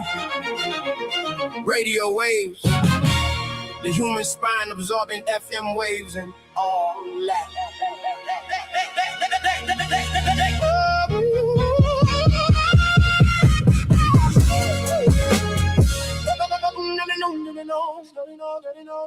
Radio. Stop and go, break the team down, stop and go.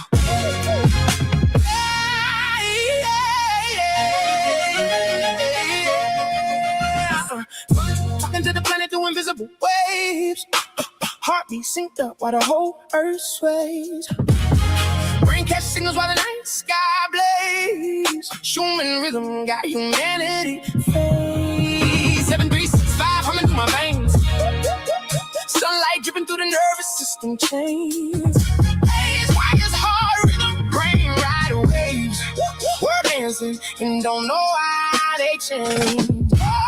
Music is traveling waves in God form. DNA singing since the day we born. Heartbeat drums, electric storms. Every living cell got a sacred song. It goes on and on and on and on. Music is traveling waves in God form. On and on and on and on. Music is traveling waves in God form. It goes on and on and on and on. Music is traveling waves in God form. It goes on and on. Goes on and on and on. Radio. The guy shoe is the radio. What we doing? I'ma show it. Radio waves. The shoe. Radio waves. Sun throw plasma, earth catch sound. Ionosphere vibrating all around. Lightning strike pulse through the underground. Human waves humming with a low deep sound. Scientists measure it around 8 hertz. Same zone, brain waves. And when people deeply search, meditation states, dreams, creative work. Like the planet in the mind type first. Heart got electricity stronger than the brain. Magnetic field pulsing through the chest cave. Every beat sending signals through the frame. Maybe that's why sunlight alter moves in pain. Morning light hit the red and then the clock reset. Hormones shifting every dawn and sunset. Whole circadian rhythm block the electromagnetics. Like the body downloading cosmic messages. Sun talking to the planet through invisible waves. Imagine more productivity with fewer subscriptions. Google Workspace includes AI in your work apps like Gmail, Drive, and Meet. Help While the whole earth sways. Brain catch signals while the night sky blaze.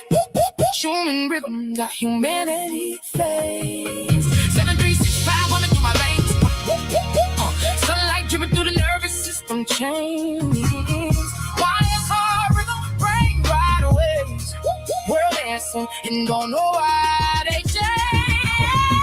Music is traveling waves in God form. DNA singing since the day we born. Heartbeat drums, electric storms. Every living cell got a sacred song. Goes on and on and on and on. Music is traveling waves in God form. On and on and on. Music is traveling waves in God form. It goes on and on and on and on. Music is traveling waves in God form. It goes on and on. Goes on and on and on. Radio, shoobop, shoobop, radio. The guy shoe is the radio. What we doing? I'ma show it. Radio waves. The shoe. Radio waves. Yeah. What if music came before human speech? What if frequencies shape what humans think? What if the heart was antenna linked and emotions change depending on the energy? Solar storm shake the magnetic field. Some people anxious, some can't sit still. Northern lights dancing while the sky get lit, like the heavens playing with electromagnetic scripts. The brain find neurons through electrical sparks. The heart keep rhythm like a bass in the dark. The sun feed life to the flakes from afar. So maybe your life seek double eyes with the dark. Not saying every theory fully proven exact, with the parallels wild when you study the facts. Whole universe move through vibration and math. The humans just tiny frequencies in the back.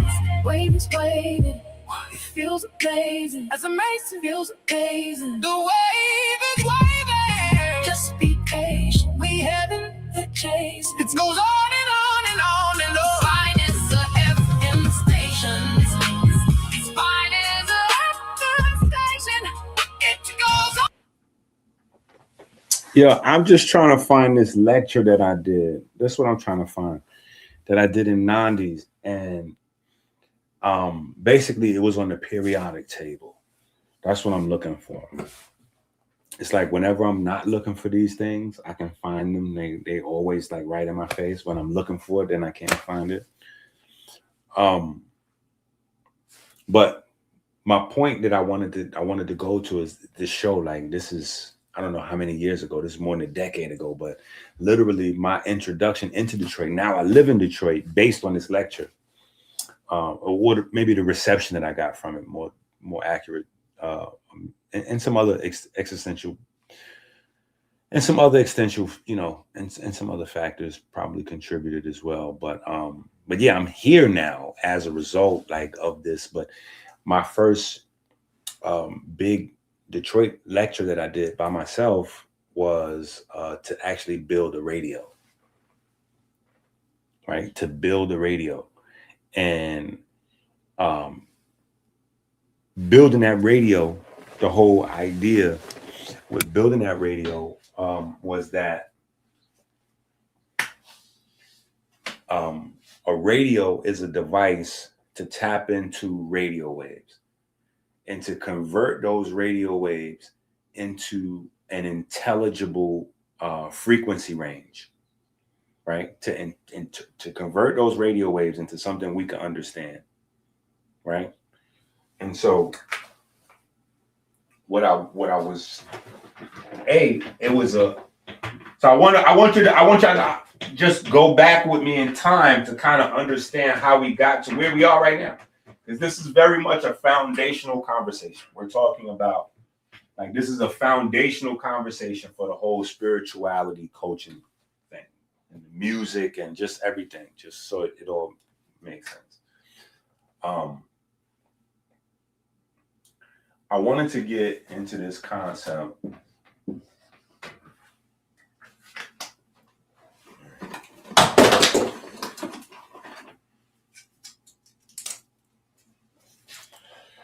All right, my angels out there that sends me these big thick markers.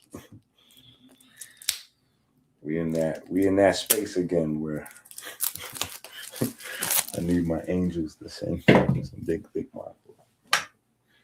All right, so radio, right, is a device. Right? It's an electric device. I want y'all to just keep all this intact because none of this should be wasted. Right? Everything I'm saying is for a reason, right? Electric device. Right? Electric device. Right? And what does that electric device do? Right? Converts light and sound. Right? And basically what I was showing, because the conversation was about the periodic table.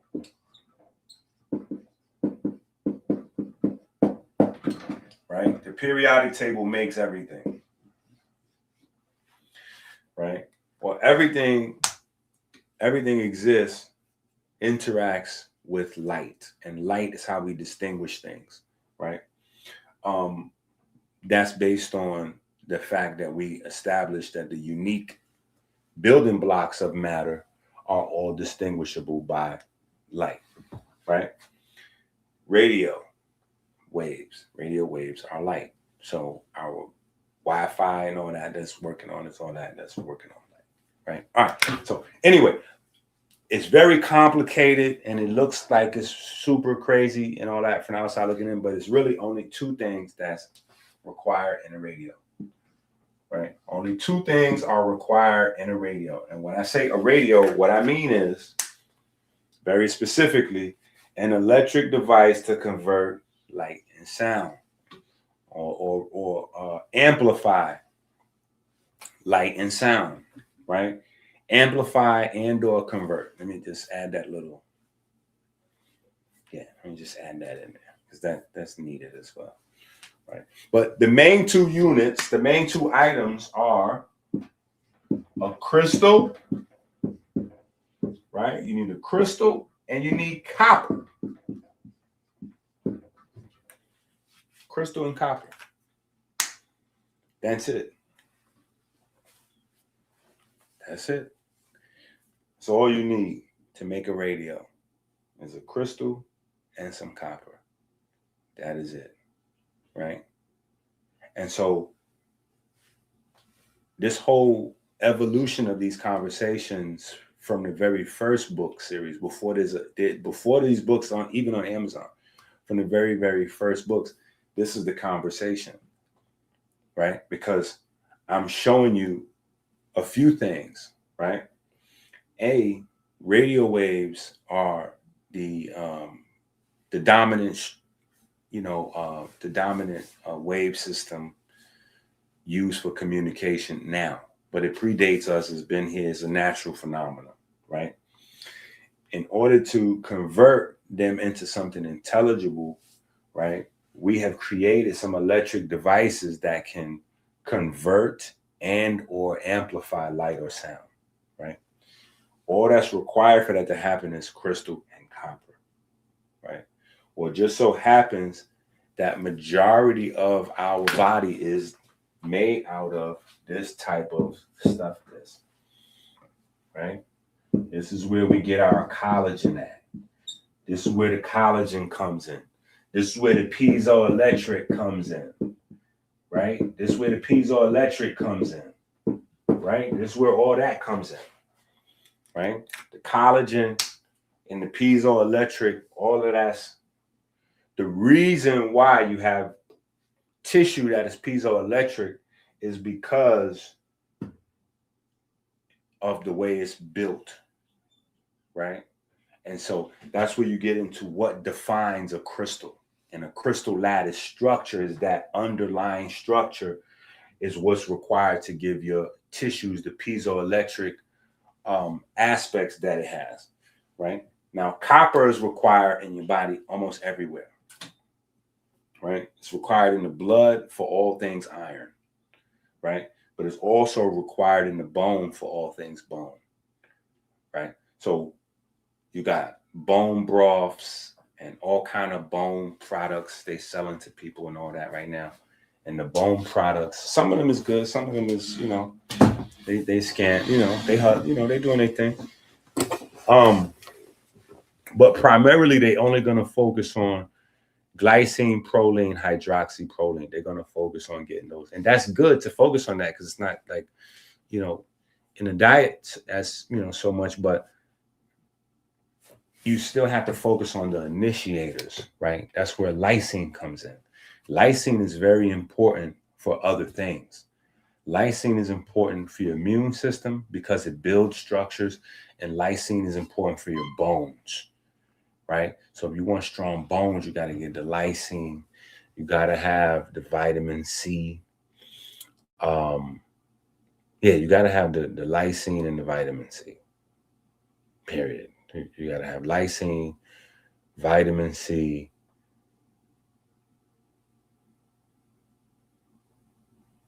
Yeah, I would say those are probably more important than the vitamin D sunlight part. Well, it can't be more important, but they work together, right? Because if you get in the sunlight, right, you still got to have the raw material for the sunlight to act on in order for you to get the benefit from being in the sun, right? As we get closer to the summertime, like it was hot yesterday. Was it yesterday or the day before yesterday? All my people up here in the northeast corner of America, was it hot yesterday or the day before?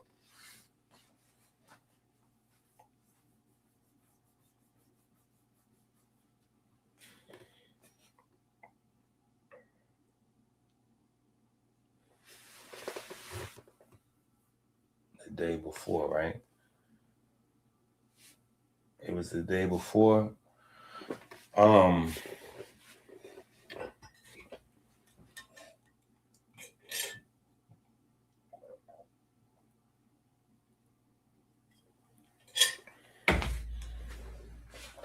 So that's where it could be confusing. You know what I'm saying? Because it's not just about the sun, it's about the material. That the sun does whatever it does with, right? So like even like the most well understood process of the sunlight initiating the process of turning cholesterol into vitamin D. If you don't have the cholesterol in your skin, you don't get vitamin D from the sun. So you could, in effect, be in the sun all day. You could even get sunburned and still not get any vitamin D because maybe you're on a medication that stops your body from producing cholesterol. Cholesterol becomes vitamin D. So you have to have cholesterol in order for your body to make vitamin D, right? That's just anything. You got to always have the raw material for the whatever, the transformation to happen to, right? So in the process of vitamin D, cholesterol is the raw material. The sun is the initiator of the process, the chemical magic, the chemistry, right? And that's also a great example of light being the catalyst, you know, for chemical, you know, for that music.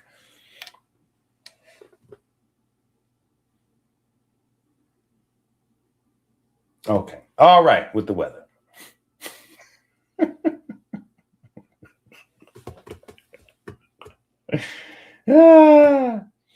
Yeah, I hope y'all streaming the out. I hope y'all playing that music in y'all cars, bro. That's what y'all gotta do. Y'all gotta play that music in y'all cars, man. Y'all trolling. If y'all not playing the music in y'all cars, what are y'all doing? Yeah, I gotta play that music in y'all cars.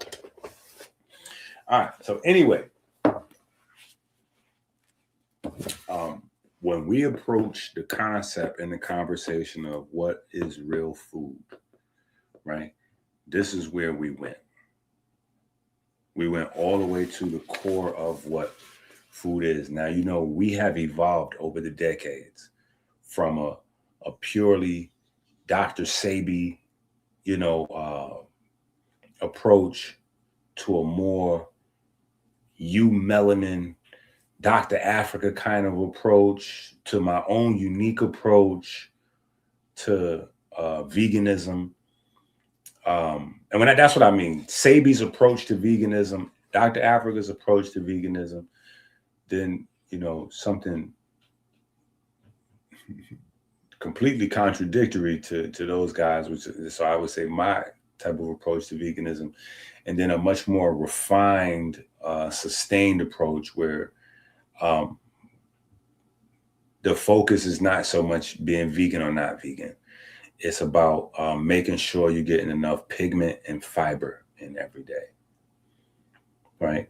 Because I noticed as the vegan markets are flooded with junk foods, and rightfully so, it's commerce, right? But vegans look indistinguishable from people on a regular standard American diet because you can do a vegan standard American diet. You can do a vegan standard American diet, right? You can have your burgers, your Franks, your apple pies. You can have all that vegan, right? And you'll still get the same heart disease, diabetes, doing the standard American diet. So it was bigger than that for us. So even before RFK had come with his thing, we had decided more than a decade ago that wasn't, you know, it wasn't just a matter of vegan versus whatever. It was something, it was, you know, way bigger than that. And so over years, all of the information that I was able to compile, it just sat right there, right? From looking at people that eat meat that are extremely high functioning, to people that eat meat that is extremely problematic. And you can tell because when you get them to come off of the meat, a lot of the problems disappear. But again, these are problems that other people that eat meat don't have. They don't exist. So that becomes a disparity in and of itself, where you tell people, oh, nah, you can come off the meat, blah, blah, blah, blah, blah. And then you got, well, my uncle, or I've been eating meat myself for 35 years And I don't have any of those problems. So why would I stop eating meat if I don't even have those problems? You know what I'm saying? I exercise good. I do this.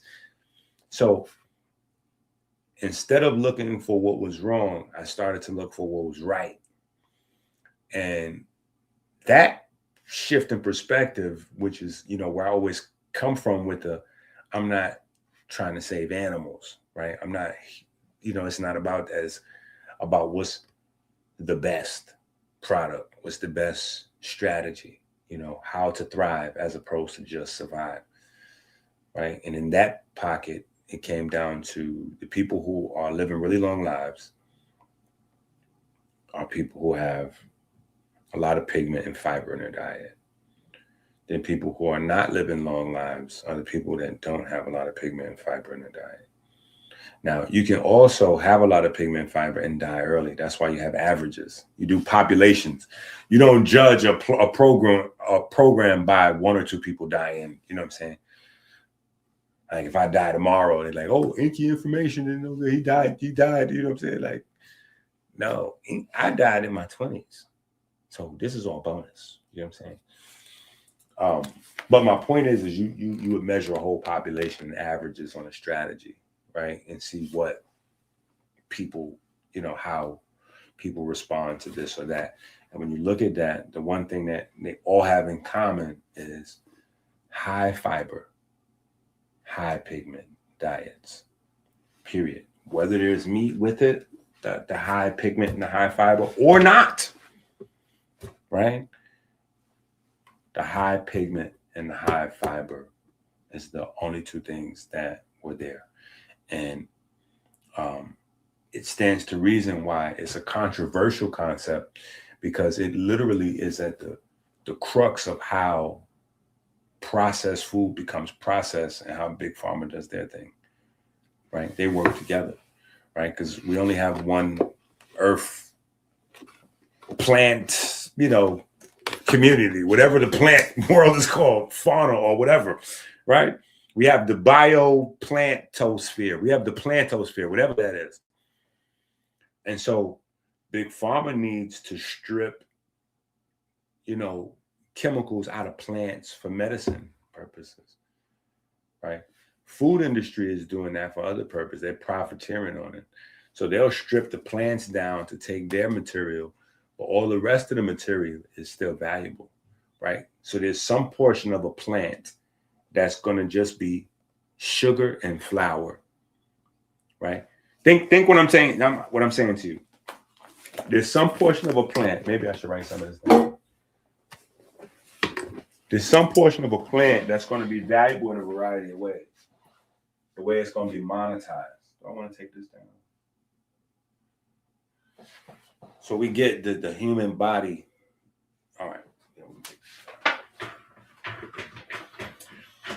The human body functions to process radio waves. I want y'all to understand that.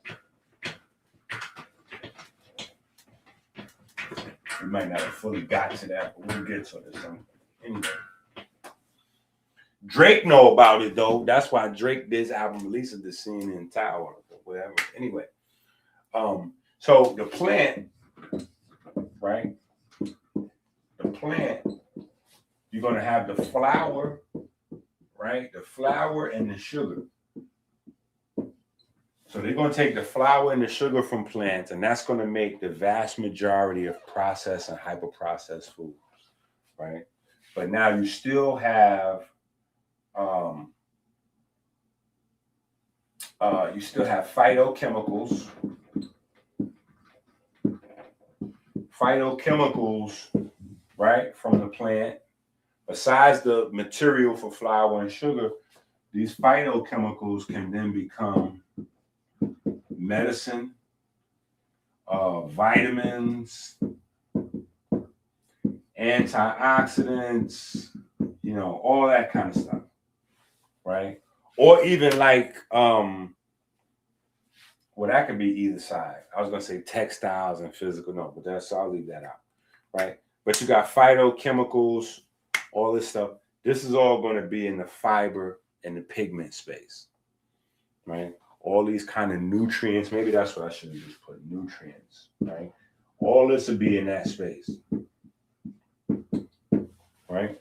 So all this is in plants while it's processing, right? So you're going to take out the food portions, and then you're going to take out all of these components that you can monetize in a variety of ways, right? You can monetize them in a variety of ways. All these is extracts coming out of plants, right? And then some things you have to continually extract from plants, whereas some things you can clone in a laboratory and copy, and then the price of making it can come down even cheaper when you no longer need the plants. You can, now that you synthesized it, you copy it from a plant, you can reproduce it in the lab, right? But this is how the money is generated. This is how the breakdown comes, right? So when it comes to the food, you know what I'm saying, we already were looking at it a whole different way. You know what I'm saying? Pigment and fiber. You know what I'm saying? Just also to be universally applicable. You know what I'm saying? To be able to apply what it is that we're teaching across the board.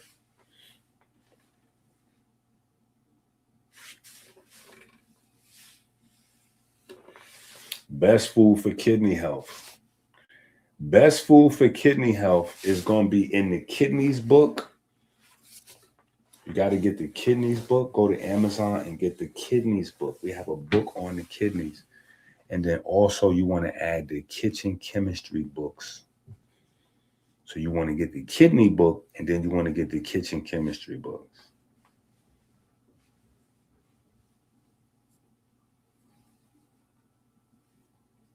Best food for morning salute. Shout out to my man AC. Best food for morning salute is something easy on the eyes.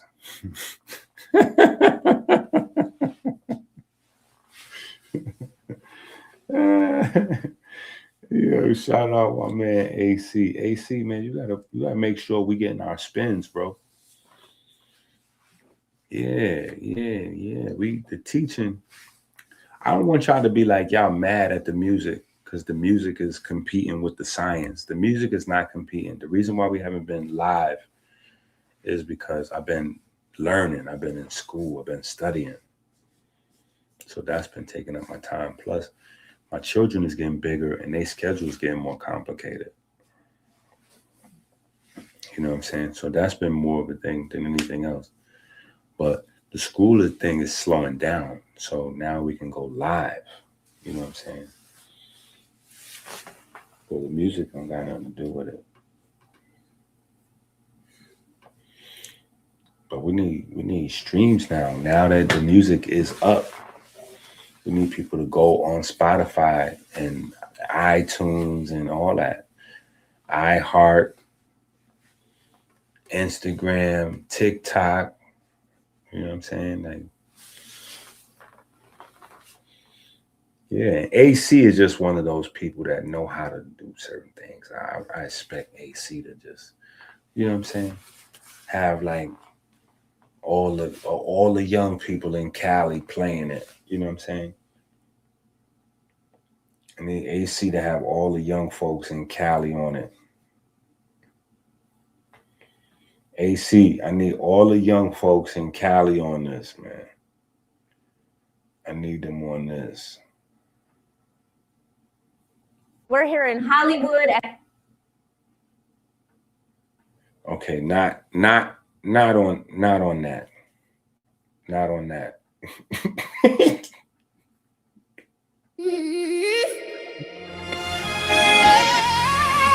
secrets of music are God.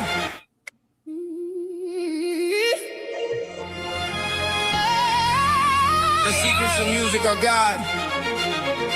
Radio waves. The human spine absorbing FM waves and all that.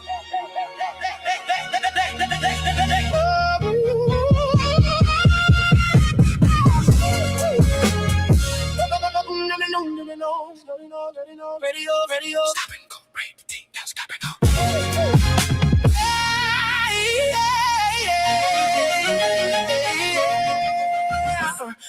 Talking to the planet through invisible waves. Heartbeat synced up while the whole earth sways. Brain catch signals while the night sky blaze. Human rhythm got humanity phase. 7, 3, 6, 5 humming through my veins. Sunlight dripping through the nervous system chains. Waves, wires, heart rhythm, brain ride waves. We're dancing and don't know how they change. Music is traveling waves in God form. DNA singing since the day we born. Heartbeat drums, electric storms. Every living cell got a sacred song. It goes on and on and on and on.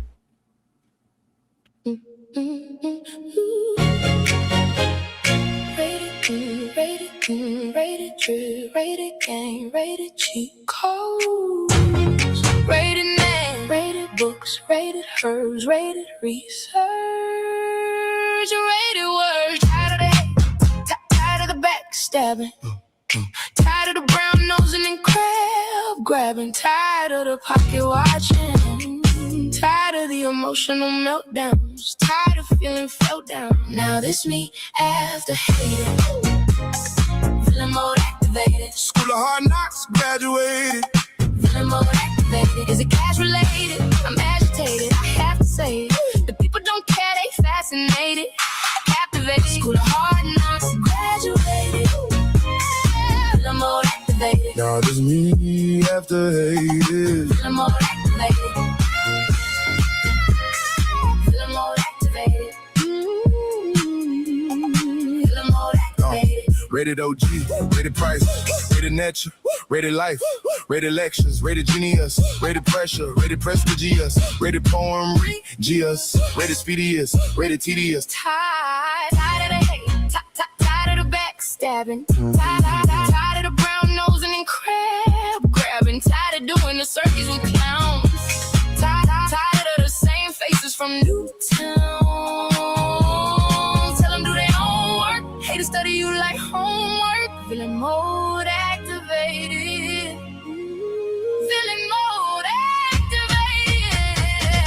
Feeling mode. Now this me after hating. Feeling mode activated. School of hard knocks, graduated. Feeling mode activated. Is it cash related? I'm agitated, I have to say it. The people don't care, they fascinated. Captivated. School of hard knocks, graduated. Feeling mode activated. Now this me after hated. Feeling mode activated. Feeling mode activated.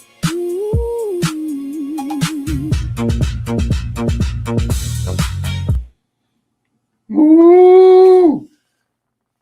Villain mode activated. Yeah, villain mode activated.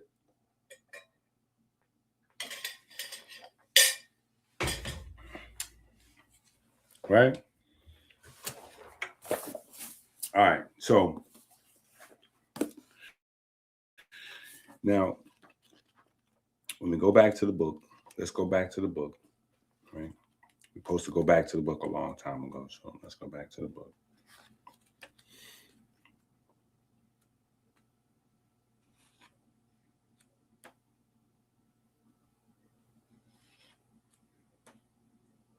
Oh, wow. Oh, wow. We can do this. Okay, hold on. Let's go into the book. Yay. These parts are in the part that's in the part. Yeah. Remember I was saying some parts earlier is not in the book, or at least not in the part where I can share, but this is in the part where I can share.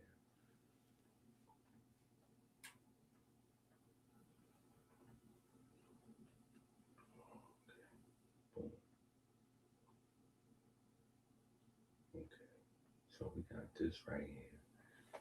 Okay, so let's look here. All right, now keep in mind, this is this book here.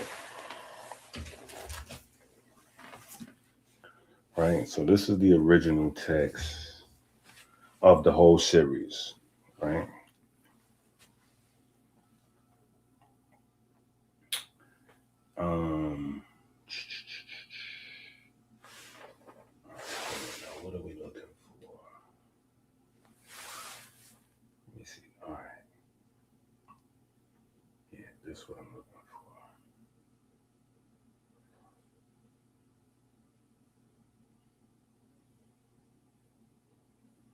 Okay, we just gonna walk it down from. All right, this would be page 31 in your book. All right, so this would be page 31 in your book. Right? Eat Real Food 103, like 101, 102. This would be Eat Real Food 103. This would be on page 31. Right? Now, these lyrics right here are actually from one of the songs that's on the album. Right? And the song is 137. 137. So the song 137 is about that number, 1 over 137. Obviously, again, for the people who've been with us for a while, you're more familiar, new family. That number is the number that links energy and matter, spirit and flesh, right? Light and electrons. That's the number that's the number where the unseen world crosses over into the seen world. It's that specific number. Like there's a lot of different numbers that describe that relationship, but there's one very specific number, very specific, that speaks specifically to that moment, like literally the moment that unseen energy like comes in contact with matter of any sort. You know, that moment, that little, wherever that moment, like E.T. phone home with the top of his finger lit up, you know what I'm saying? Like that moment, right? And that number is 1 over 137. You know what I'm saying? Or, you know, in context, people would just say 137.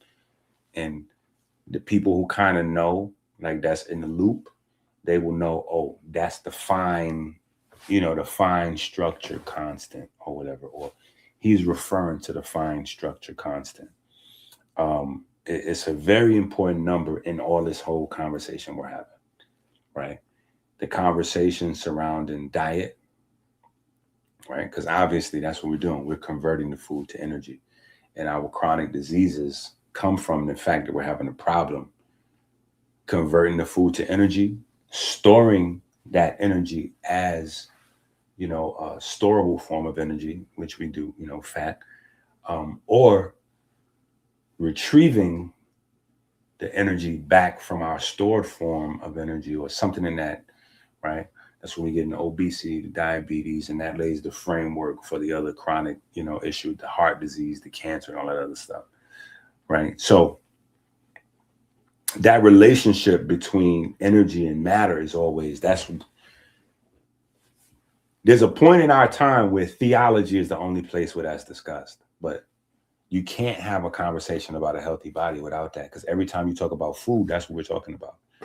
When we're talking about metabolizing food, we're talking about breaking those foods down, right? The proteins we're going to reuse, right? So that's one thing. But the fats and the sugars are going to be broken all the way down to glucose. And then the glucose, we're going to break that down to electrons and protons. So we're going to break that down into energy. Electrons and protons are not anything. It's energy at that point. It's pure energy. We don't cross the line.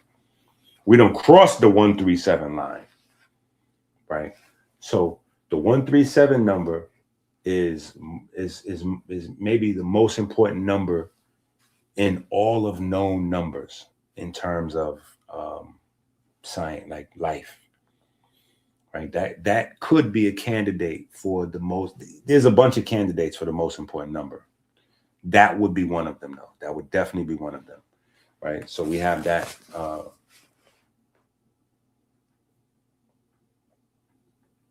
Those lyrics are in the song. Hold on.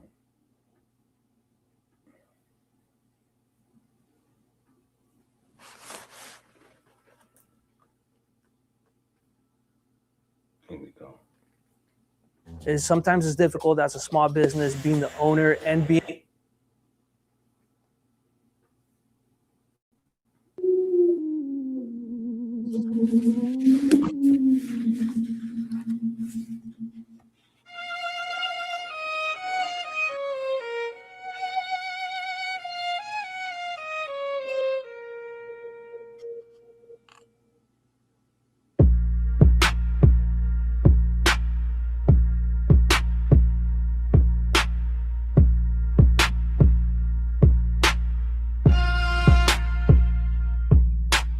Once upon a time in a land called today, heard a vision with my eyes from miles away. All the people's minds were lost and forgotten. They sat on the ass and they food was pre-rotten. The doctor with gold teeth told them to breathe again, make America read again, earn they keep again. The God smile on the heart child, out of here, listen, am I rapping clear? 137 pigment created the atmosphere. Plant genetics come from the wind, that's a pun. Plant genetics come from the wind, one or none. It's fine, I'm fine, constant my state of mind. It's fine, I'm fine, constant my state of mind. So it's fine, constant, my state of mind is a play on words, because I'm saying it's fine, constant, like define, the number is called the fine constant, right? So I'm using the play on words to describe what the name of the number is in the hook, you know what I'm saying? Because the 137 fine constant sounds too goofy. You know, it sounds too nerdy for a hook in a song, you know what I'm saying? But so we played with it a little bit. But so that's where that comes from. If you're looking for the lyrics, it comes from that song on the 137 count. Now, interesting. These are interesting facts that I always have to mention, right? When we talk about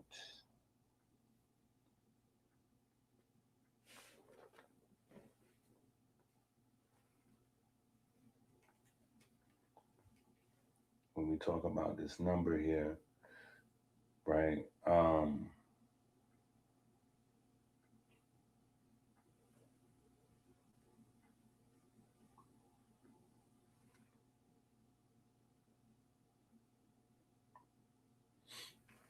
Right? When we talk about this number, it's important that, at least for me anyway,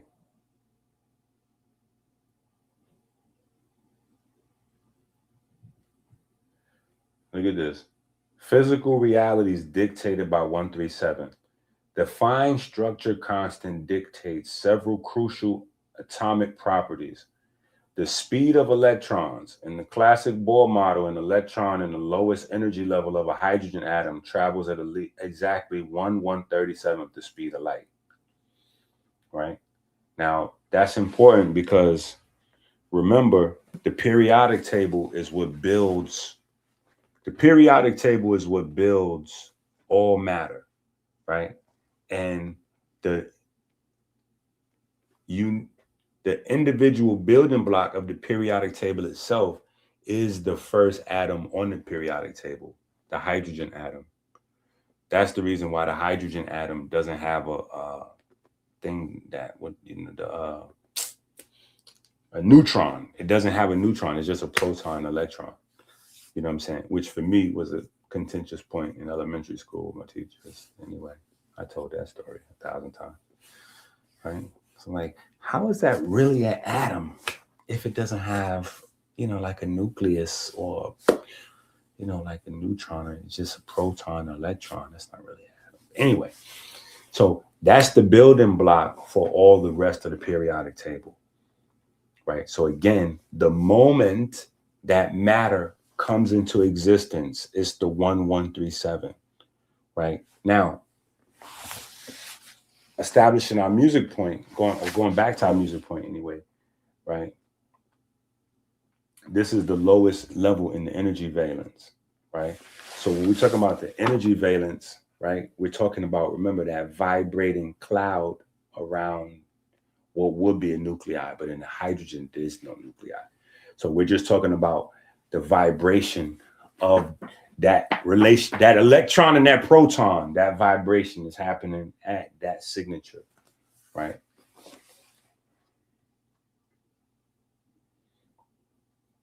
So anyway, all of this, you know, we kind of try to make it as fun as possible, right? The books are the food, the songs are the vitamins. So you know, it's fine.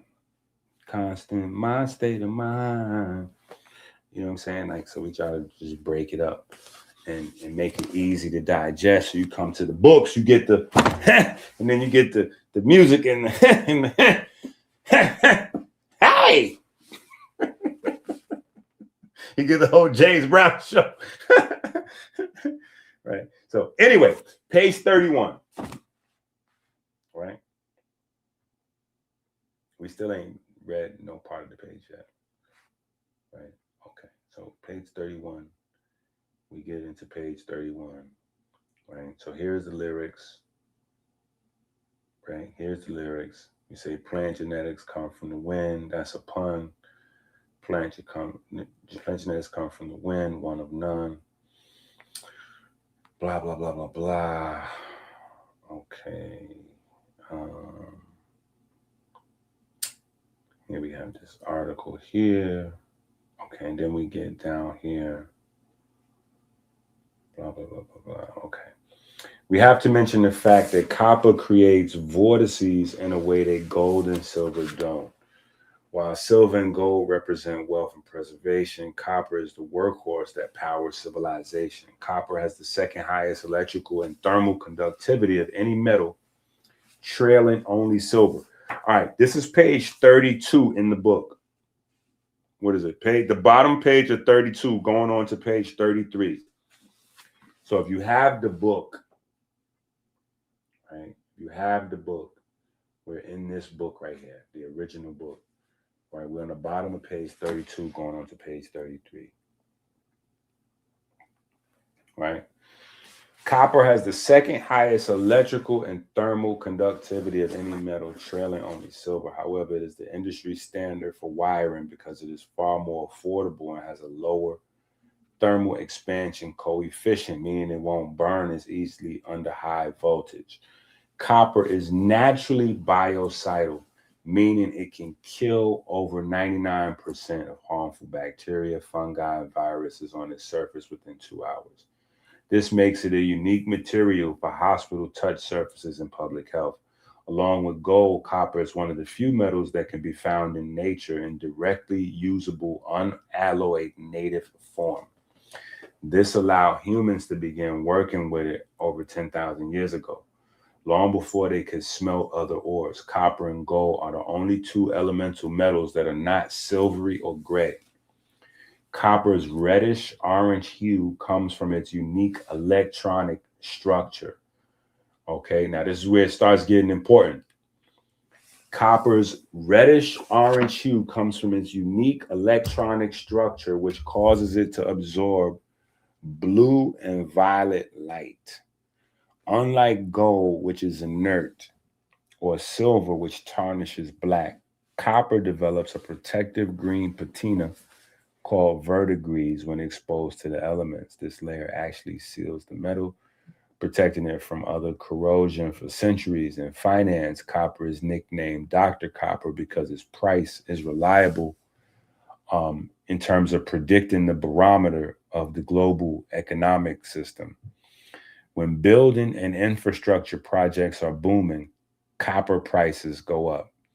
Historically, while gold was royal and silver was for merchants, copper was the metal for everyday transactions.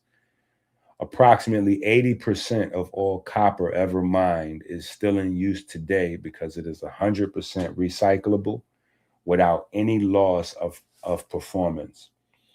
Copper is a fundamental building block of life. In humans, almost all complex organisms,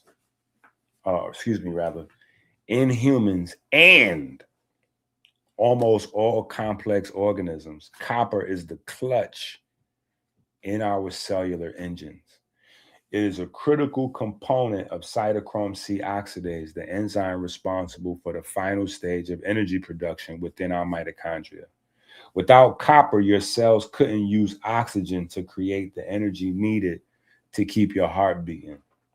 While humans use iron-based hemoglobin to carry oxygen, some creatures like octopuses, crabs, horseshoe crabs use copper-based hemocyanin.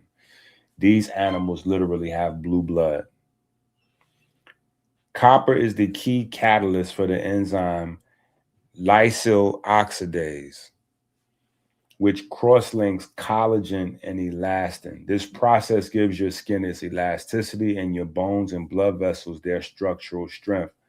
A copper deficiency can lead to brittle bones and weakened arteries. Now, pause right here. We're going to stop right here for a second. We're going to stop right there for a second. Hold on. Let's go over here.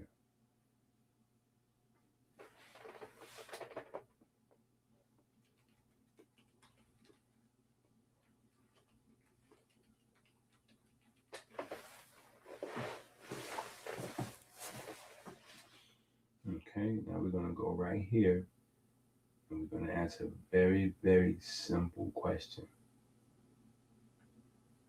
Okay. Hopefully y'all can hear me. My mic is on.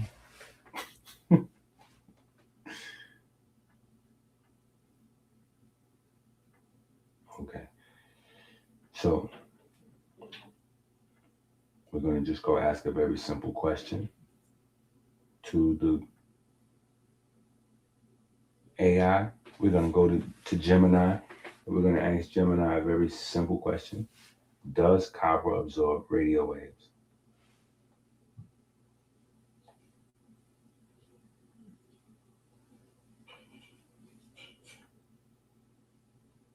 So the answer is yes, copper absorbs radio waves.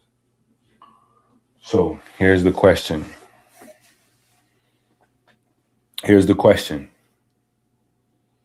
And this comes with another question, and it becomes a pattern of thinking, right? If natural copper, or copper in its natural form, its natural function is absorbing radio waves, when does that stop? Meaning, is the copper that's required in my body, where it's just saying the tissues, right? And notice it's pointing out specific tissues where copper is required in your body, right? It's showing you the bones and the skin, right? But those are all of the places where the piezoelectricity is happening, right? You know, your collagen, your skin, and your bones, those types of tissues. So my question is, okay, boom, once we get in our mind, like, okay, in natural form, copper is, doing this radio wave thing. Okay, so does that mean in my tissues, copper is also... Now, the next question, which is the type of question that I would spend my time on, these are the types of questions I spend my time on, is if we know copper is absorbing radio waves and is capable of transferring those waves, because we know basic radio setup, what a crystal does. A crystal specifies the frequency. That's what the crystal does. So the copper is going to bring in the different radio waves. The crystal, though, is going to allow you to focus on just one signal that the copper is picking up. And then an amplifier will make it so loud that you can hear it, because a crystal and a copper you can make a radio out of it, but it's not loud enough for you to like listen to. You got to still connect it to some sort of amplifier for whatever that you picking up to be loud enough for you to hear it with your naked ear, right? But so the copper is doing the heavy work of picking up the signals. So if it is the electric nature of the copper, right? It's electron activity. And it's in electrical tissues is where your body requires the copper. Then it's safe to say that it's possibly the reason why your body requires copper in those electrical tissues is for the electrical properties of copper, which is picking up radio waves. which is another reason why for a zillion years now, we have been discussing the universe in the sense of waves and God as music. Because you have to accept this is reality. It's just so, the only problem with what we're saying is that who's saying it. It's bad enough when he only had gold teeth, but now that the glasses are gold with the gold teeth, he's clearly even dumber. Like, that's how it goes, right? If he has gold teeth in, he has to be dumb to an extent. Like, he can't be that smart. But now if the glasses match the teeth, then he's, come on. What can he know? And what can you be learning from a dummy that has on gold teeth and gold glasses?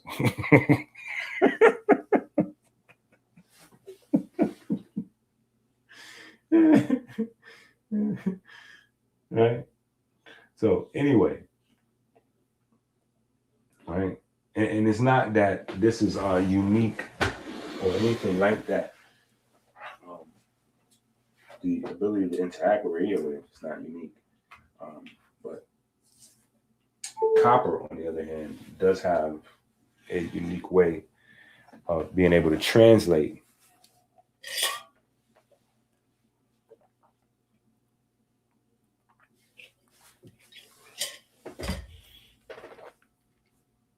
So we have a whole industry created around copper, right? Multiple, zillions of industries, really. All kinds of stuff created on the back of copper. Anything electrical is, you could basically say, it's created on the back of copper.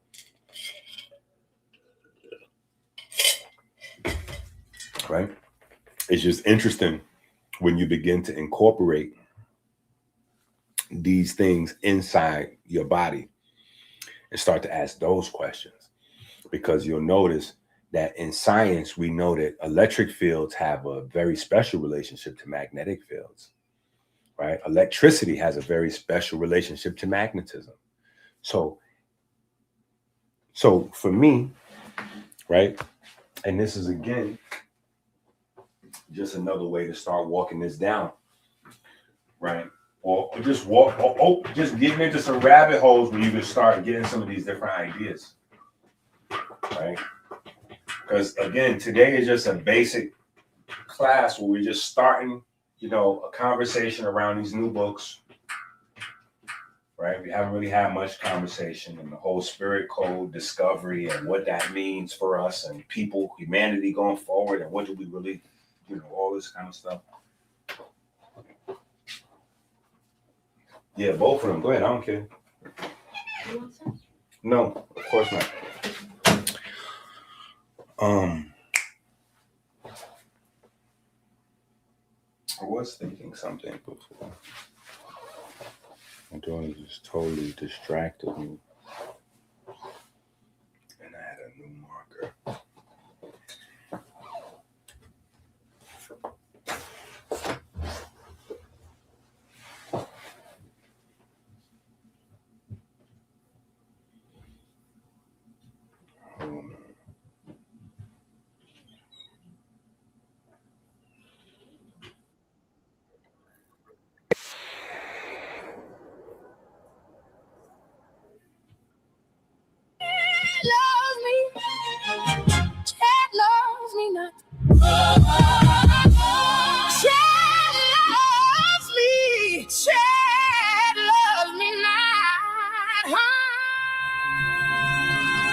Almost no resources. Been through 2 divorces. Still wrote 200 books and courses. Of course, it's the source of them balls getting nauseous. Goats sound flawless, more gorgeous than a brand new Porsche. Almost no resources. Pain turned feeling into forces.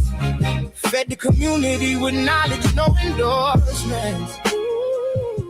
On my square cautious. Almost no resources. Been through 2 divorces and still wrote 200 books and courses. You need to refocus. quote is it? If I ain't the GOAT, you don't know what the GOAT is. Drop it like Drake. No skips or bangers. Best friends become strangers. No skips or bangers. No skips or bangers. Best friends.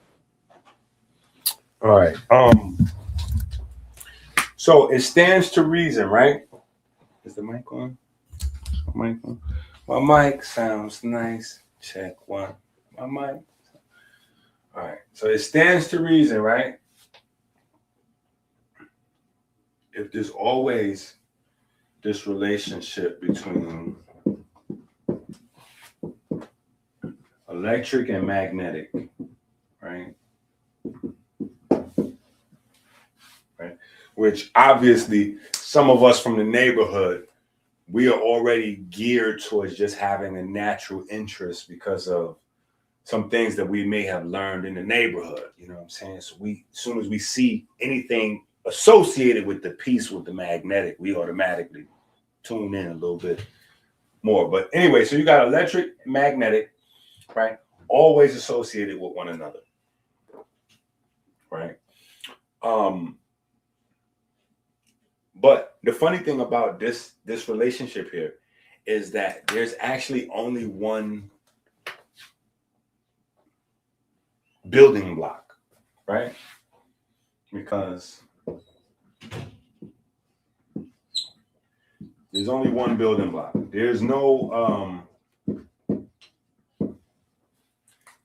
unit for magnet or magnetism. The unit is the electron, right? So the thing that determines magnetic properties inside of a magnetic thing is how its electrons are lined up, right? The behavior of its electrons determines its magnetism, right?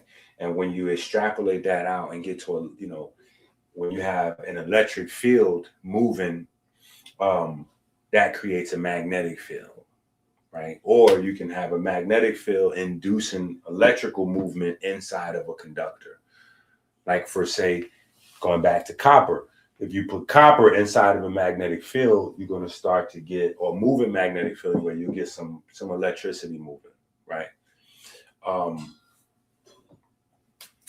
Now, whenever you got the interplay between electric fields and magnetic fields, you're also going to get light production, right? So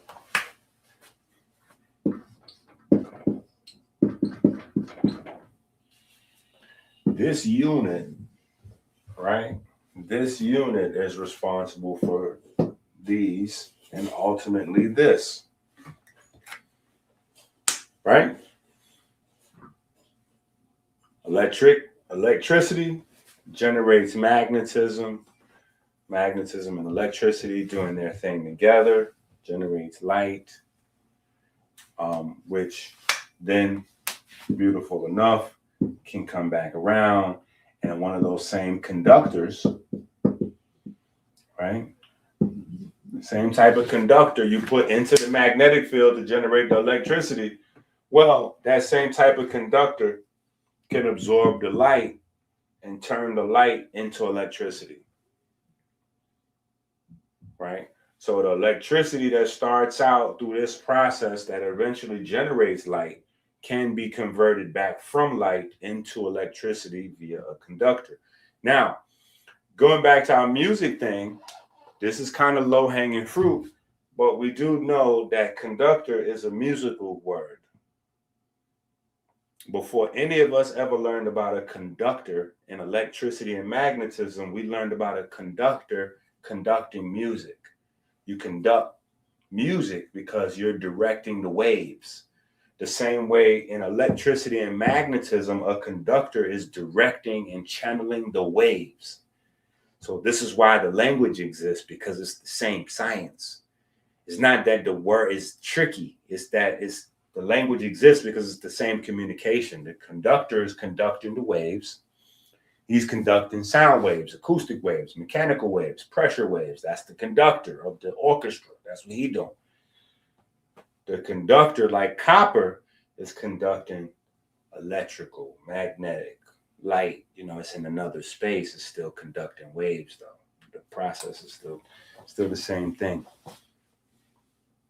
You see what I'm saying? So now,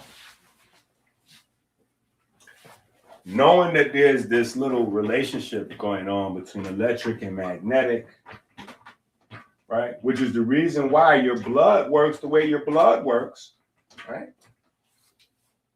Because this is all the way going back to the connection of the body with the music and the health and the this and the that, right?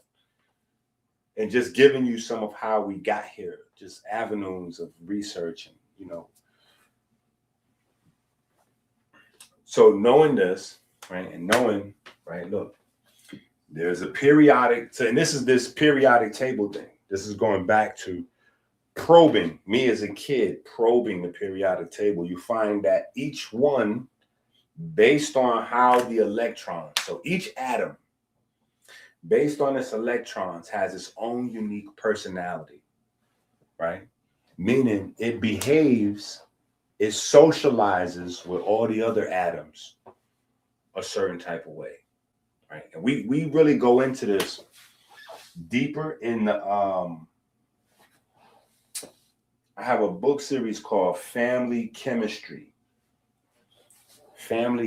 book series. You know what I'm saying? It's for parents and kids to explore chemistry together. You know what I'm saying? The words are written really big in the book so the kids could read thick books and feel accomplished. Anyway, but we talk about this relationship of atoms, whatever. And so they have their unique behavior, right? So you get copper, which has the electric behavior. That's copper, right? And then you have iron, right? Iron has the magnetic behavior, right? Now, the interesting thing is two interesting things, right, about this, right? A, they meet in pigment. This is where they come together.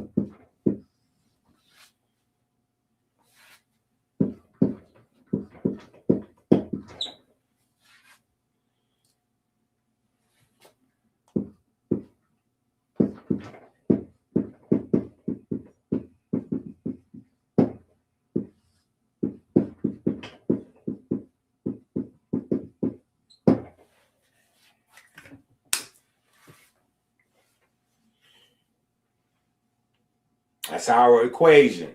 We made that up. It's a hypothetical, but very accurate in terms of putting you in the right place to be able to understand what comes out of this relationship, right? You go into the blood, the pigment, respiration, inspiration, right? So that same relationship still exists.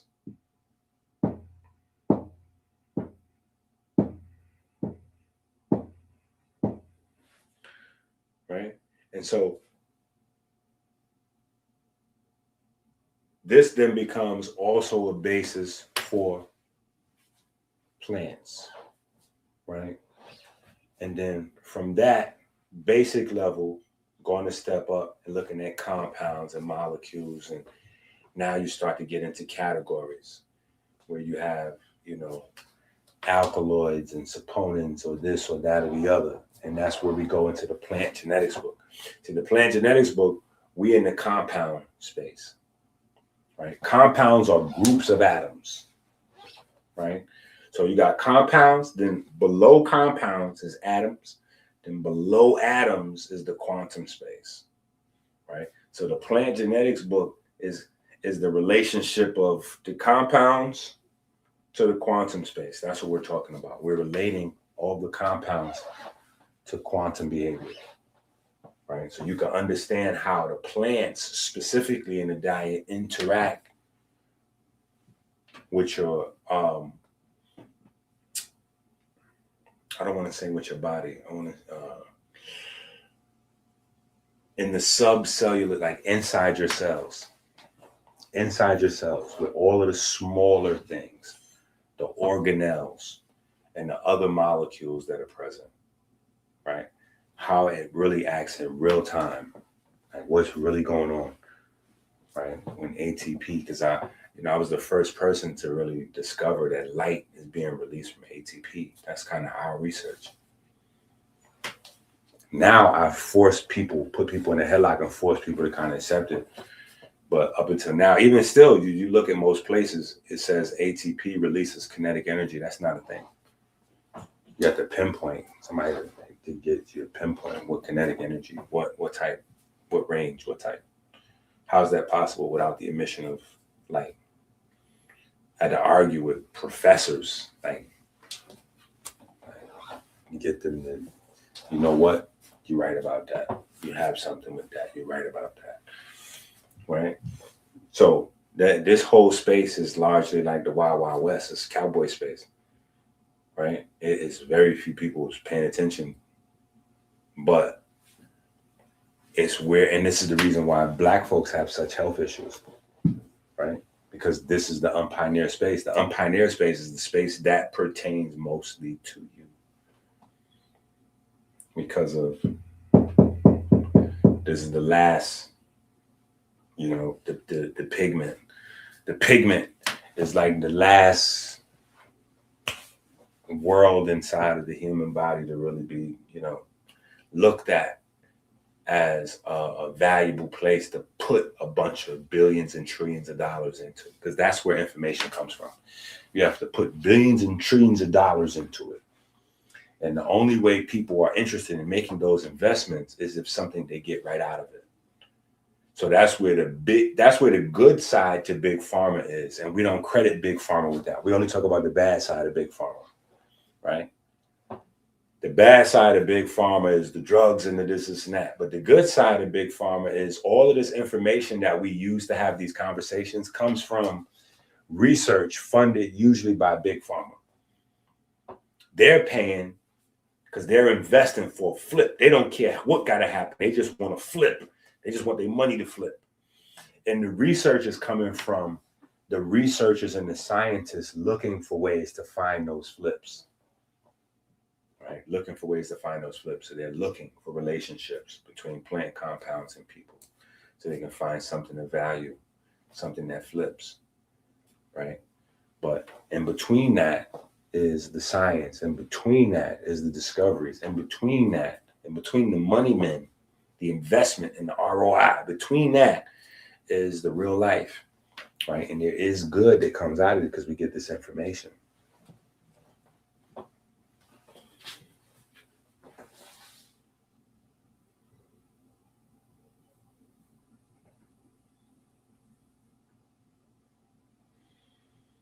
Yeah. So you have an electric atom and a magnetic atom, right? And atoms do that. Not all, but a lot of atoms have things that they do, like selenium, right? Selenium is a natural semiconductor. So when you think about in the body, right? When you think in the body, selenium is required for a lot of antioxidant function. What's antioxidant function? Antioxidant function is not the same as, so you can have oxidation going on in your body, which is bad. You can also have inflammation, which is going on, which is bad, but they're not the same thing. Oxidation and inflammation is two different things. Now, oxidation and inflammation also are present in many cases at the same time and feed off one another, but they're not the same thing. You know what I'm saying? So it's just interesting when you find out individual qualities of atoms to trace that back to what their innate qualities. And selenium in the body, antioxidant, anti-tumor, anti-this, that, and the other, anti-cancer. But it has natural electrical properties, which make selenium used outside of the body almost exclusively for semiconductor properties, right? Which is channeling electricity, right? And so now you have to think, remember, your body's a piezoelectric system. Your body's a piezoelectric system. Most of the material in your body is piezoelectric, starting with the DNA going all the way up to the skin and the bones. So you're putting a semiconductor in a piezoelectric system, and it's giving you a benefit. Strip everything you know of from biology and just think, if I have an electronic system that's chaotic and I put semiconductors in there and it restores harmony, what is that doing? Now, how is that happening? And then when you figure that out with that electrical, you go, oh, what is that? How does that work in a human? And then you see, boom, pigment does that. What do we have in the plants? We have a wide plethora of pigments. And the pigment is determining specific frequencies of light that the plant's interacting with, which gives plants unique nutrient profiles. Those unique nutrient profiles, I mean, we've learned some and we've captured some, right? So we have them on the website. You can go get you some of this or some of that, right? This will help out with this. This will help out with that, right? We've cataloged some in books over the years. Like, hey, you know, Big Pharma has figured out some plants like, you know, purple lilac or goat's root. And like, oh, wow, there's a chemical inside this plant that helps with, you know, diabetes. So they made metformin out of it, but it comes from a plant, right?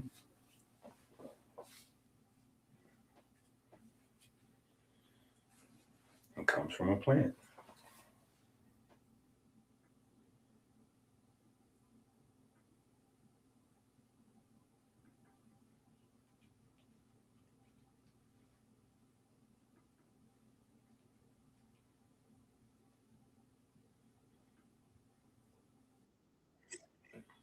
We're going to go old school real quick. We're going to go old school just to bring it back. Like full circle. We're going to go old school one time for the one time.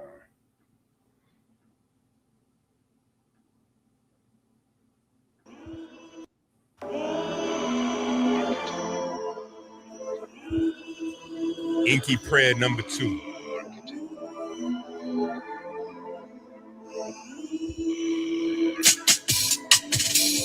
We give thanks and praise to the Most High God for the divine spark that set ourselves into perpetual motion. We give thanks for the magnetism of the Most Holy, the magnetism that repels and attracts the ferry boats of light 60,000 miles every 60 seconds throughout our vessels and caves. We give thanks for the ability to drink clean water every 60 minutes, flooding the river of life.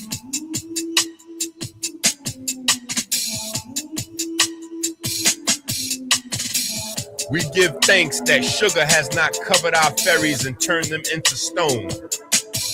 We give thanks that darkness has not covered the riverbanks with calcium and turned them into stone. We give thanks that anger and fear have not turned our almonds bitter, turning our heart to stone.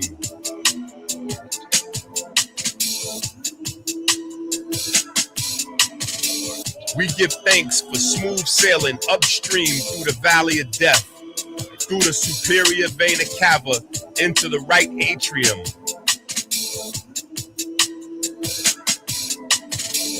We give thanks for smooth sailing around the heart through the corona crown, joining the vortex in the right atrium. We give thanks for the perfect black solar repeater that induces the primary electromagnetic wave, opening the mouth of the Kodesh HaKodeshim. We give thanks for the mechanical wave produced when the mouth of the Kodesh HaKodeshim closes. We give thanks to the ray wave, reflecting on the semi-lunar valves, opening a pathway to the vineyard. We give thanks for the mechanical wave produced when the lunar gate to the vineyard closes. We give thanks to the Most High God that provides the light and our breath, and the light in our breath.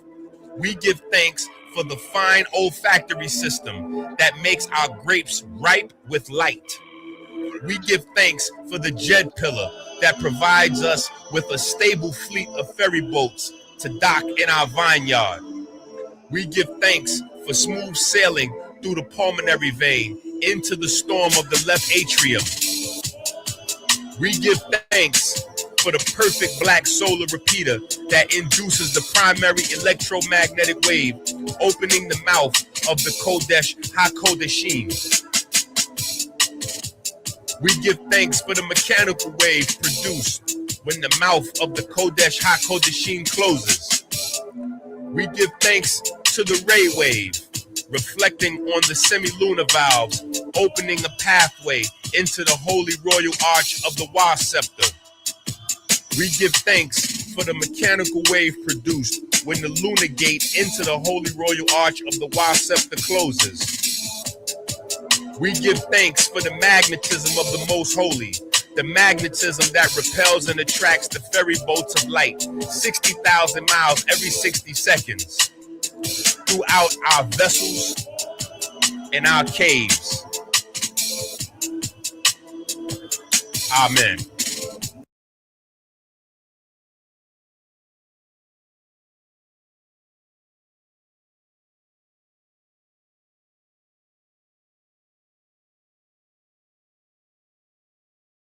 FM waves and all that.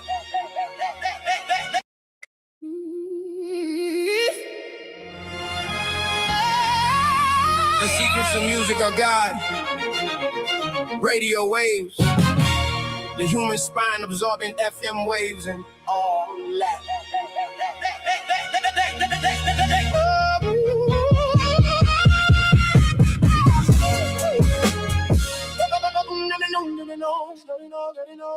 Radio. Stop and go, break the tape down, stop and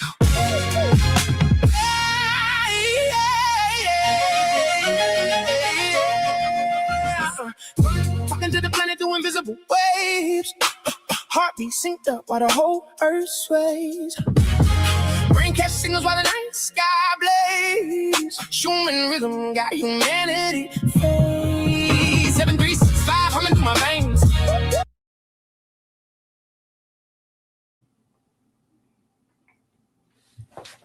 Stop it, go let the beat drop.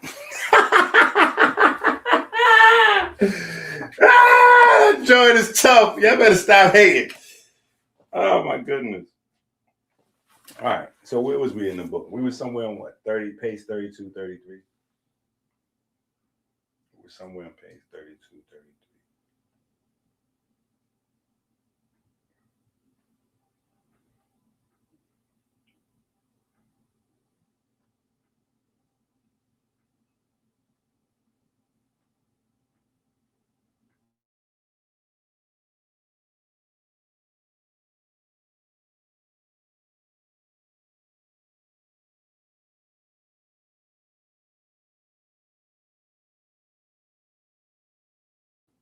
I like that.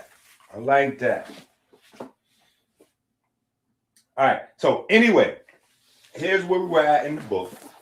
And we went down that whole little rabbit hole right there. Obviously, prayer time is prayer time, but with music and the whole thing. Just to show that, as we go through and we discuss copper, right?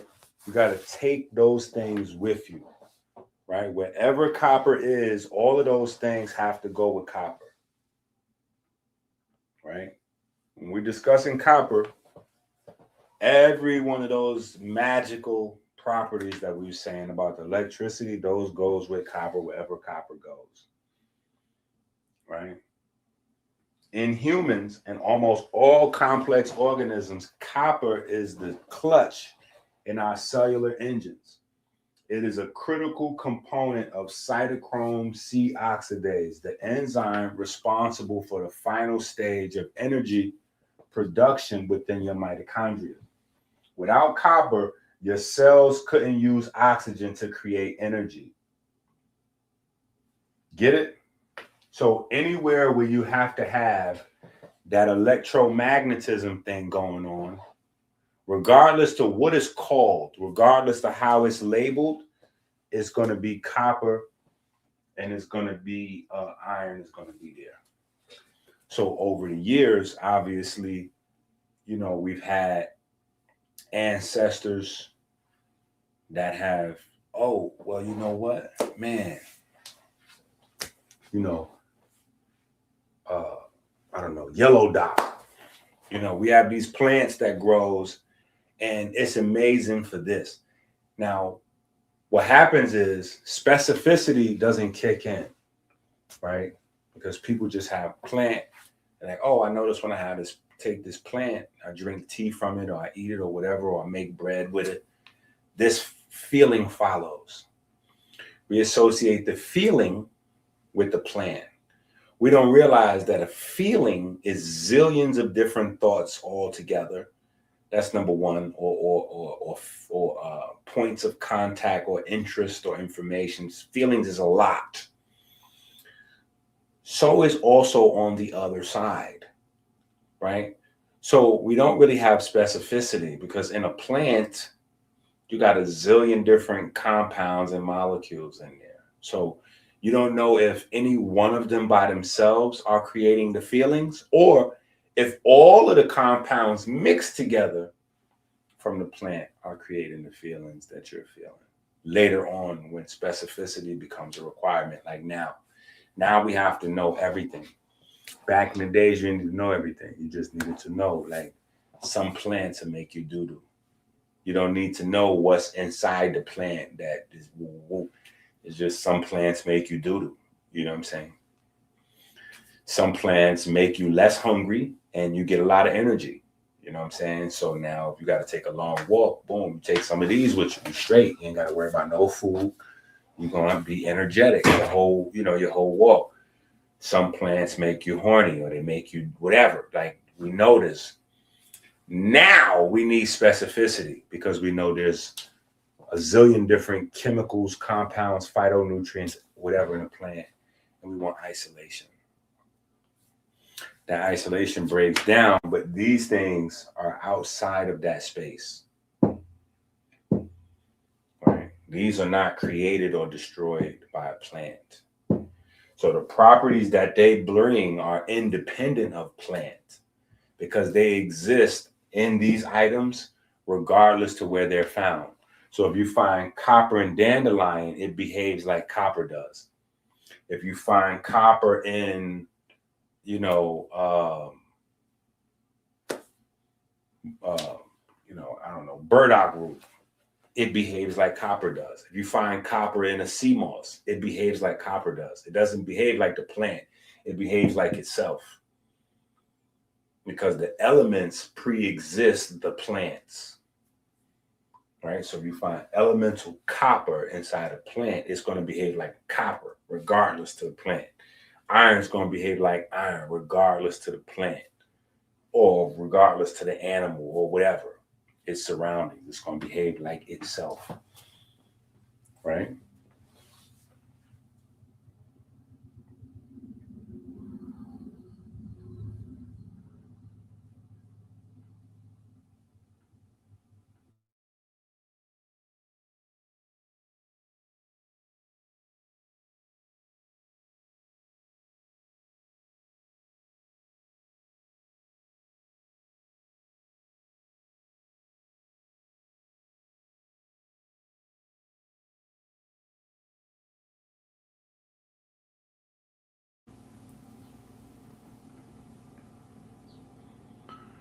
All right.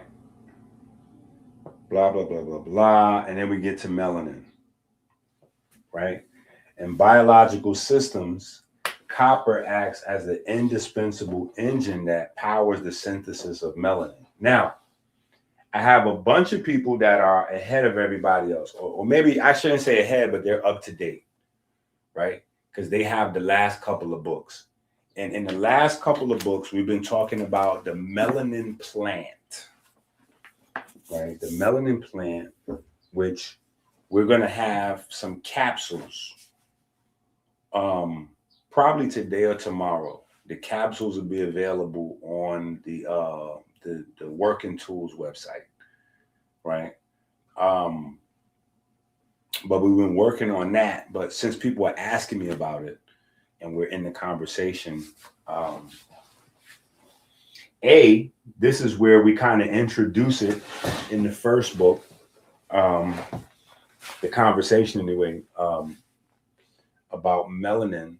But let me see if I can find one of the newer, or at least one of the last few books anyway, where we start to going in on this subject here.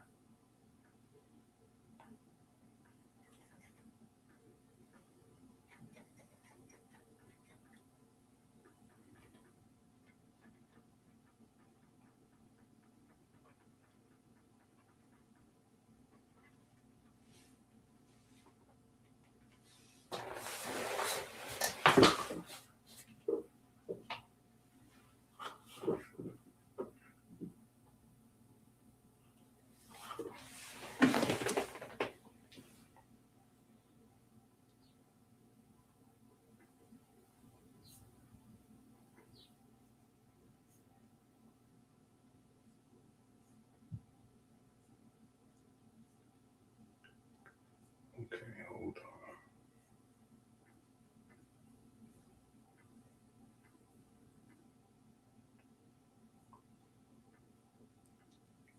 Okay, now this is one of the later books. Right, this is one of the later books where we get into, but here we get into the melanin plant. Now, I know many of y'all didn't know that this was a melanin plant. And you know why? This is a prime example. This is a prime example of what I've been saying about, hitting the Cash App, hitting the Patreon, like supporting the movement. Nobody's going to do this for us but us. So if you don't fund this work, it doesn't get funded. And if you don't fund it, not only does the work not get done, but sometimes work will be done, but you don't know work is being done for you because it's not from your point of view. It's not from your perspective. It's not explained in a way where it taps you on the shoulder. So you turn around and say, oh, let me look at that closer. You don't even realize what Chinese people see. This is a thing with the Chinese people. This is why Chinese people and white folks, they be getting into beef over black folks sometimes. Yeah. And you don't even know what's happening. You looking around like confused as hell. Like our white folks, Chinese folks arguing over you. You don't even know what's going on sometimes because you be missing the science. And sometimes because you can't relate theology to science or science to theology, you'll miss some reality. Because you can't relate science to theology or theology to science, you'll be missing out on some reality, right? And so anyway, reality is one of the most powerful plants in existence in terms of research for youth and all things anti-aging is the melanin plant, right? It's the melanin plant. And, you just don't know because you didn't break it down. You didn't get somebody to, but we get into this because it's a big part of what we're doing. Remember, we just went through the whole course, and I know we still got a few ending classes. Don't jump on me, but the melanin is anabolic course. The reason why I haven't circled back yet is because all of this stuff, I feel like we need to discuss a lot of stuff before getting to that last little, you know what I'm saying? And I want a lot of these concepts to be in the finals. Some of this stuff that I want people to be able to discuss and talk about and be knowledgeable of. So anyway, there is a such thing as the melanin plant, and we breaks it down. And we also, like I said, this will be on the website, right? But here is the breakdown to it. Is he, shu, wu. He, shu, wu, right? Here's the words, right? So you get it. He in Chinese is a surname, right? Shu means head, first, chief, or origin. Wu is black, right? So now over the years, they have just associated this to hair, right? But it doesn't necessarily mean hair. They just used it like black hair, but it also talks about chief or first person. And Wu is also referring to God. So there's a lot of different other concepts that are packed into Hishu Wu, which is the thing about having a language like even with the hieroglyphics. When you have a language that's where you're dealing with picture, there's a lot more information, and you got to grab context and find what contextually gives you the best fit. It's not like a static thing where it's this. No, it's a culturally complex thing because you're looking at which description, which definition, which parameters you can grab from the pictures that applies best to your situation. But that in and of itself is based on how you view your situation, your personal perspective. So there's a lot of a person in their own interpretation when you're dealing with pictures. But anyway, the main thing, right? The main thing besides the conjecture is that Hishu Wu works on the body's melanin system, right? It works on the melanin system. The whole entire David Sinclair, right? The guy who's everybody's watching and asking me questions about, right? Because he's talking about resveratrol and aspirin and metformin every day and reversing aging and blah blah blah. And Inky, they said they did it already. Blah blah blah blah blah. No problem. Our ancestors, people have been saying they reverse aging since we got records of people saying they reverse aging for thousands of years. And it's always with the same materials.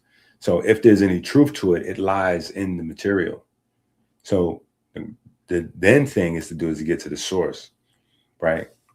David Sinclair is cool, but David Sinclair, when I found out about David Sinclair, and this is back. This is back in the days. This is a long time ago. When he first started publishing information, I first got onto him because I was on the Osiris. I was on the grape thing, right? So first, my aunt had cancer, right? And I didn't know much back. This is the first person I ever try to heal or help out any kind of way. She had cancer. They said she had a few weeks, to go to hospital. She ain't tell the family until it was too late.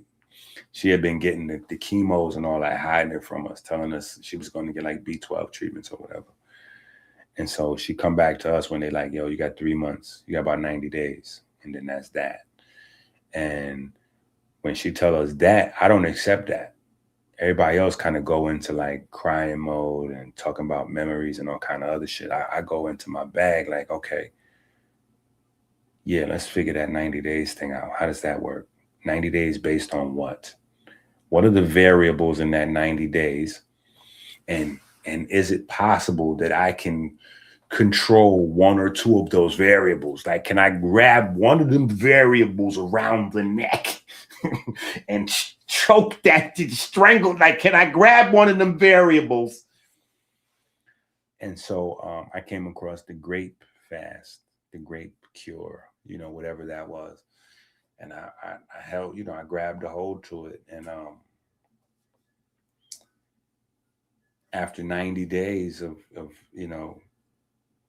enforcement on the grape program, my aunt was looking refreshed. She was looking rather refreshed. She was looking very undead. You know what I'm saying? So it was like, oh, yo, you did that. The grape thing is crazy, blah, blah, blah. So now I go deeper into the grapes. I find a connection with Osiris, and now it's over. It's lit. It's lit.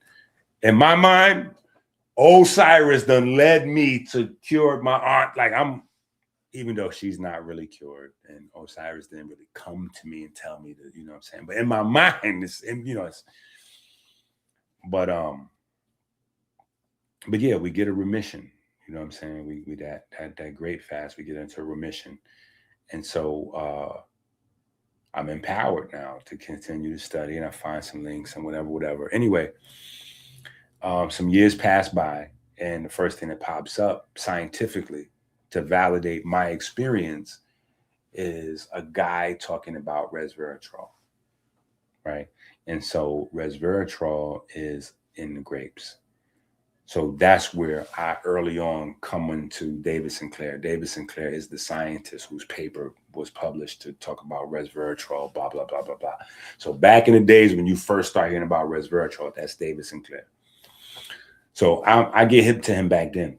And, you know, I deep dives, you know how I do. So once I deep dives in on him, I find out he going through Harvard and he's funded by Bill and Melinda Gates. So once that hits, I'm like, I start looking at him different. And then every time I see him speak publicly, he mentions he's advocating for the, you know, deregulation of pharmaceutical drugs so we could start taking more pharmaceutical drugs every day, like preventative. So he thinks people should take preventative diabetes drugs, preventative blood thinners, preventative, like all these crazy drugs, like on a regular. So I'm like, oh, I get to play with him. They're investing that bread with him because he's getting ready to quadruple how many drugs people take. Now you don't even got to be sick. If they get to pass, you know, we live in the world they would like to create. You ain't even got to have disease. You could just take everything, prevent, you know. So I see what the deal is. So I don't put any stock into, you know, what, even though there's some good research, but the conclusions is just like, oh, okay, no. I'll see some of the findings and then go, oh, okay, let me see what conclusions I can come to with these findings. Right.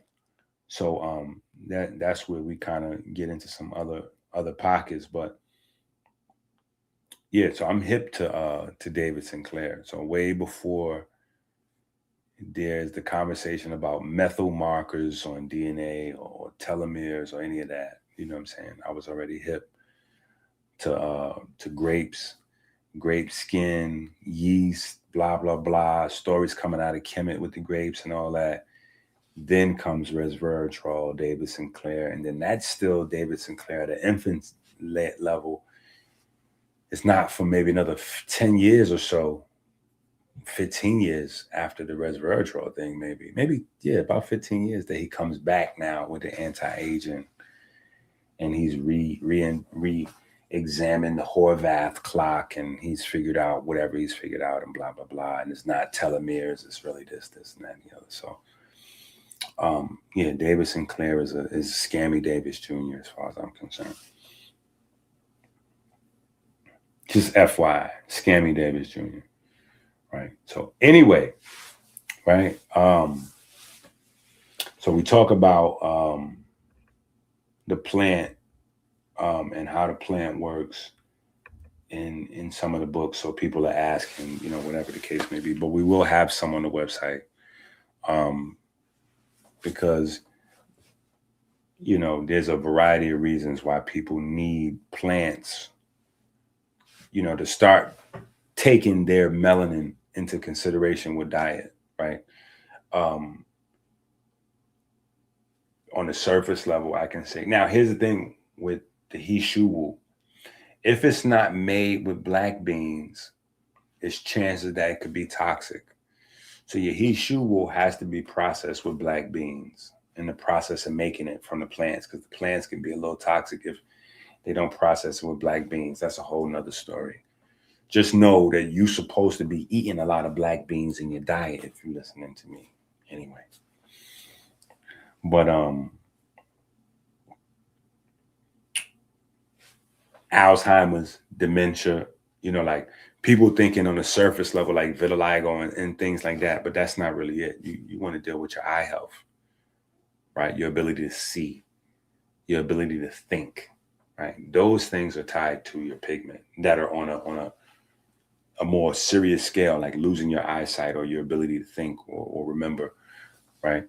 So for those reasons, we need to start taking care of, and that, you know, we have to have something that can kickstart that type of melanogenesis in the body. And so we have that, and it's hundreds maybe even thousands of years, depending on what you consider credible. But there's at least a minimum of hundreds of years of credible, detailed, documented information on this plant being able to kickstart melanogenesis in a way that's very important in the time period where a lot of fruit has white seeds. So, you know, the pigments in the foods have been under attack, and thus in our bodies, and just we have diseases now to depleted pigments and all of these things. So again, we're definitely going to have it on the new website today, tomorrow, something to that effect. But yeah, that's why we're bringing it into the new books, not necessarily for vitiligo or gray hair purposes, but just for those things. That's the reason why we're bringing that up.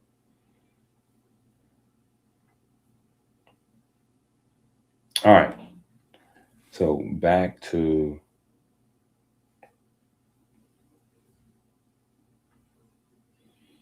yeah, man, we working, right? I feel like we working.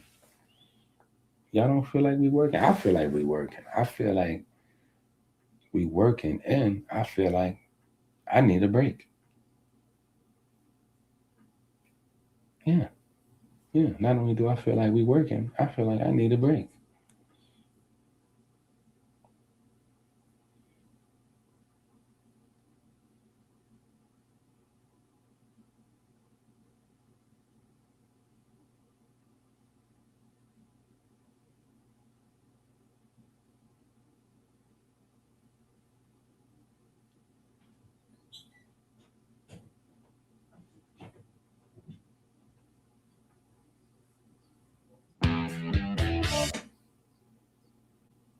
That was viciously cruel.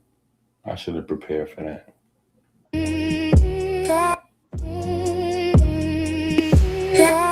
Hidden in the hood. God hidden in the sky. God hidden in the hood, still walking through the fire. Bullets hit his chest, somehow he ain't retired. Mama found the ring in the middle of the night. Lights was about to cut off, now the whole crib right. God hidden in the hood, yeah, the block know the truth. Miracles and Jordan's revelation in the booth. Gold teeth, dark streets, heaven in the chaos. God hidden in the hood, and he never really left us. Peekaboo, God peekaboo.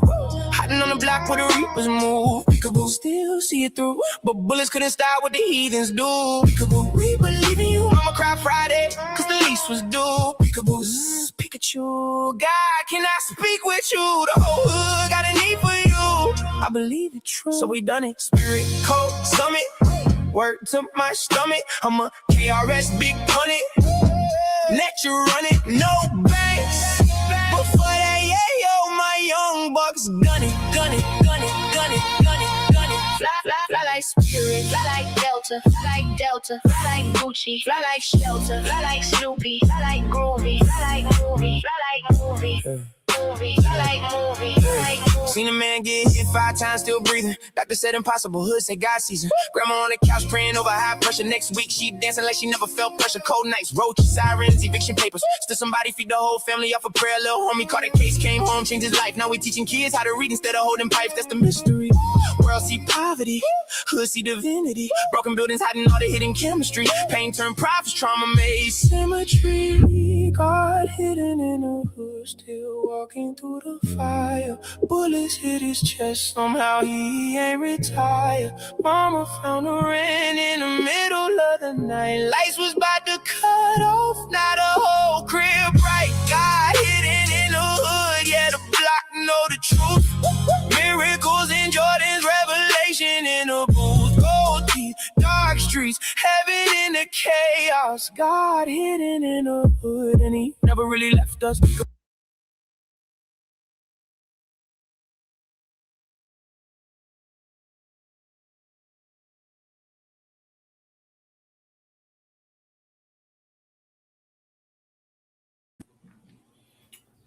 All right. So we're back. Right? Okay, so copper's role in tissue building and maintenance is centered on its status as the primary architect of the extracellular matrix, the complex scaffolding that holds the human body together. Now, this is important because remember, radio waves is constantly being absorbed by copper. And this is where we have to have these conversations about environmental cues becoming instruction, becoming information. This is why you have to have copper in these places, iron in these places where pigment is. Because in these places where delicate information is required for building and maintaining your body, you have to have clear lines of instruction. Even David Sinclair and the Harvard crew and all them, they're talking about aging as a result of information transfer is the problem, right? Being able to transfer and store information throughout different pockets of the body. That means their entire premise of anti-aging is based on wave function, right?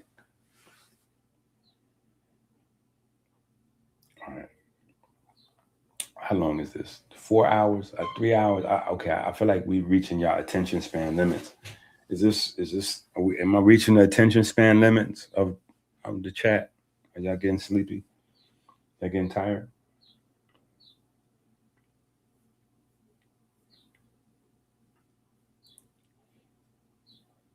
Y'all getting tired? That's the wrong album. That's the wrong album. Y'all getting tired? Tell me if y'all getting tired. That's the wrong album. Should I have been playing this album?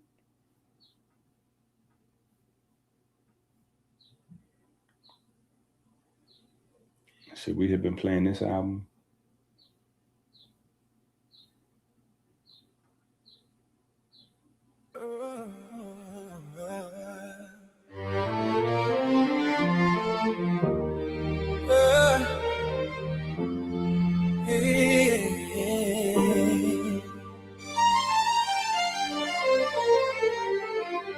Rolling through the sand like a thought in disguise.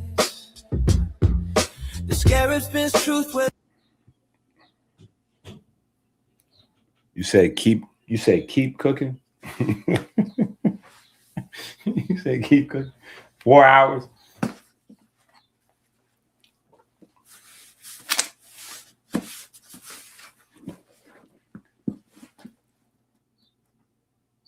And I just like the terminology because it just fit the conversation. Even the word enlightenment is like not only hyper specific to what we know in terms of modern understanding of biology, but linking theology and our ancestors in the conversation to the most highest level of cellular performance is enlightenment,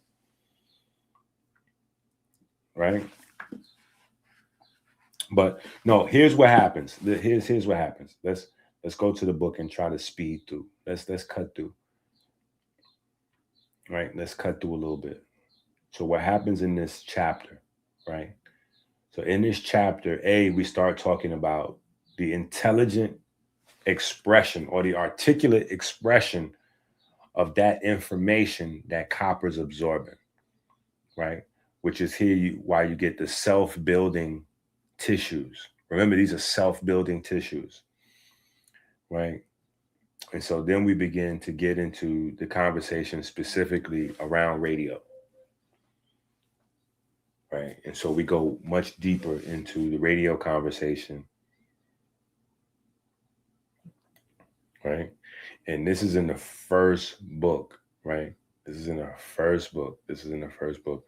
We're going deeper into some conversations pertaining to. So all of these things are very much like when we go into certain parts of it, is definitely directly, like these things are directly from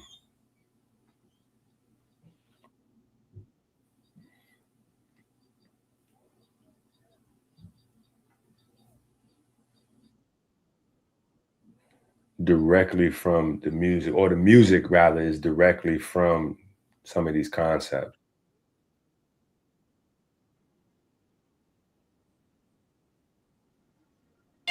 Radio.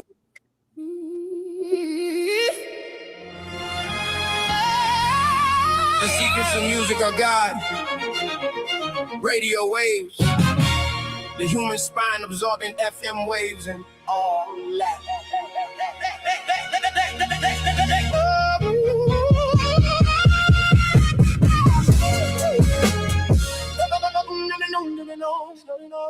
Radio. Stop and go, break. Stop and go.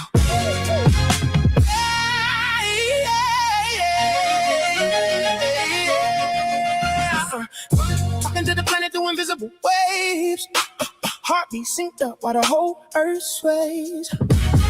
Brain catch signals while the night sky blaze. Human rhythm got humanity phase. 7, 3, 6, 5, humming through my veins. Sunlight dripping through the nervous system chains. Hey, it's why it's hard rhythm, brain ride waves. We're dancing and don't know why they change. Music is traveling waves in God form. DNA singing since the day we born. Heartbeat drums, electric storms. Every living cell got a sacred song. It goes on and on and on. Hey, I appreciate that love. Listen, I hope y'all listen. That's the purpose of having the music, because the music is fun. You can find a couple of songs that you like, and in those songs, it's going to have some other concepts to create some other conversations besides maybe going through somebody's album where you find a few songs that you like, but there's nothing really to discuss coming from those songs, but violence or sex or something to that effect. You know what I'm saying? Here you can find some songs and create some other conversations, right? Now going back to the book, page 37, which is very interesting because this is on page 30. So start with the number 37, right?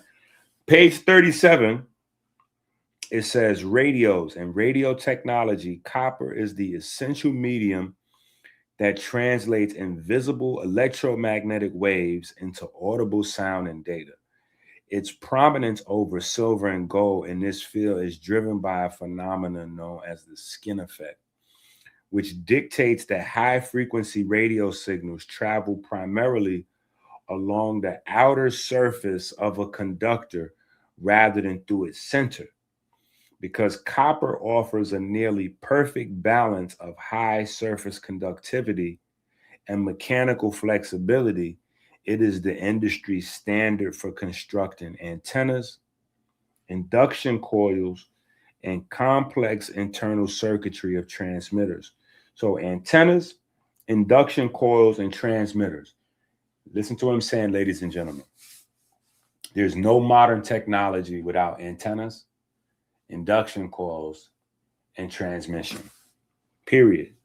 If you ain't got transmission, if you don't have transmitters, it's a wrap. It is a wrap.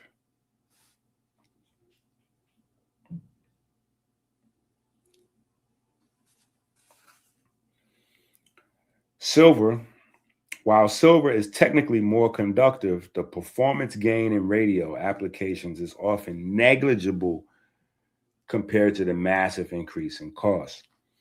Beyond simple transmission, copper is vital for maintaining signal purity through radio frequency interference. Okay, so let me stop here and just say this. This is another thing that's very important when thinking about the 3 electrical, and theology is very important, has made sure that the importance of these guys has always translated, right? Because it's always been associated with God and the king or something like that. But silver, copper, and gold. It's just interesting that we didn't understand. The reason it made silver, copper, and gold special is because those are the 3 electrical elements. Silver, copper, and gold. Those are the 3 electrical elements. Now, what makes them even more special, or makes copper more special, is that copper builds up in the body. right? You got 3 electrical atoms: gold, silver, and copper. Silver and gold are heavy. So while your body can use them, your body will eventually cycle them out. Your body will cycle them out, right? Your body's not going to use them in the same way as it will use and stockpile copper, right? Which makes copper the most important electrical atom when looking at the periodic table, because that's the one that your body got to roll with, right? That's the one your body got to roll with. Like learning about cars is good, but the most important car you need to know about is the one that's parked in front of your house, right? Because that's the one that got to get you and your babies from A to B safely, or you back and forth to work, or whatever it is got going on. So it's cool to have the general knowledge, but you need that specific knowledge for your life, right? That's the thing with copper. So when we look at electricity, okay, cool. Silver, copper, gold, right? But when we take that abstract and make it reality, it's only copper that has the relevance, because copper is the thing that is active in your tissues, right? You have gold that's can be active in the joints, and for some immune stuff. You have silver that can do some immune stuff. Primarily, the reason why all 3 of them have immune properties is, again, their electrical nature, right? But copper is the thing that is going to be the key to your tissues, right? All the way from the DNA all the way up.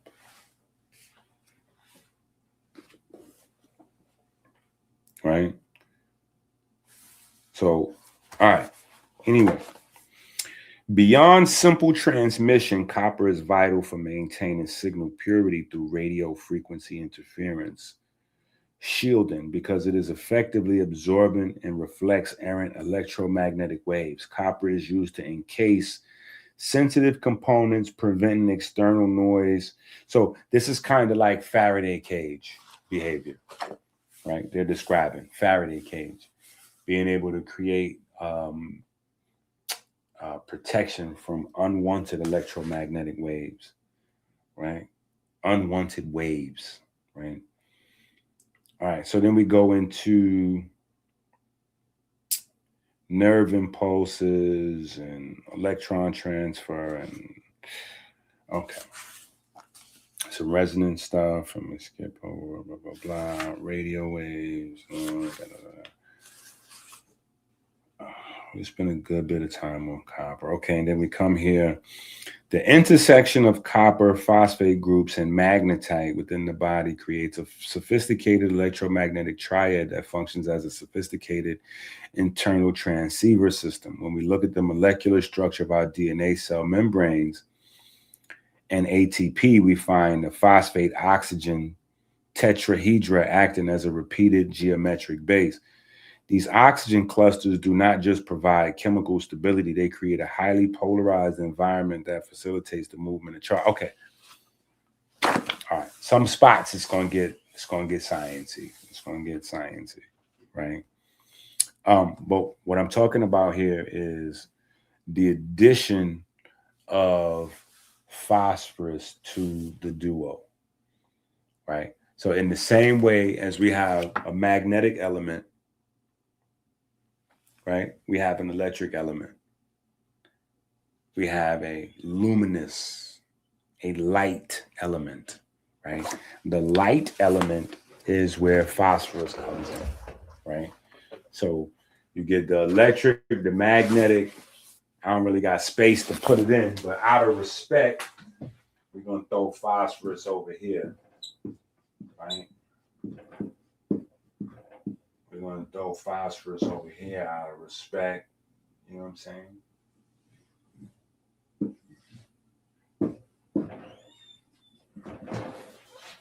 All right. So we're going to throw phosphorus over there on the side, just to, you know what I'm saying, throw some love, right? So that's where that guy, the light element comes in, phosphorus, right? Because when oxygen goes on to phosphorus. Phosphorus releases light, right? So you have phosphorus being the light element, right? Produces light. So now you got these three guys also interacting all throughout your body. The thing is, again, like I was saying earlier, you can't forget everything else, right? Wherever phosphorus is, it's acting how phosphorus acts. And when oxygen comes in contact with phosphorus, it releases light. Well, guess what? The human body only uses phosphorus surrounded by oxygen. That's what a phosphate is. It's a phosphorus surrounded by oxygen, right? And everywhere you find the phosphates at, you find energy being produced, which is another thing that led me to the discovery that our body is running on light as opposed to anything else, right? These guys. So this is where we start to turn the conversation. But now, obviously, you have a specific way your body dresses copper, and how the copper is dressed will determine the name. How phosphorus is dressed will determine the name. How iron is dressed will determine the name. Right? Those will determine the name, right?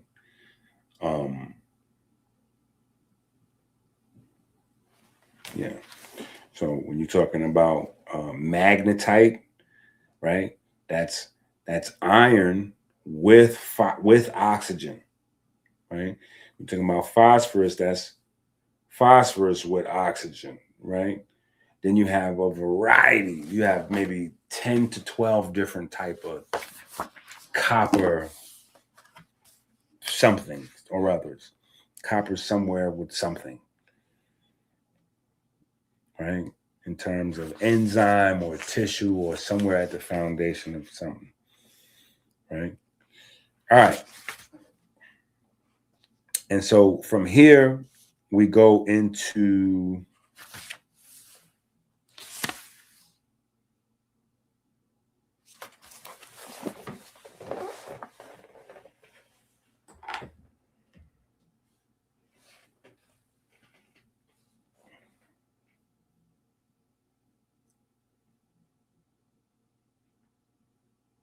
all right, here's this. All right, let me show you. All right. Flip to page. These recipes all look crazy. Yeah.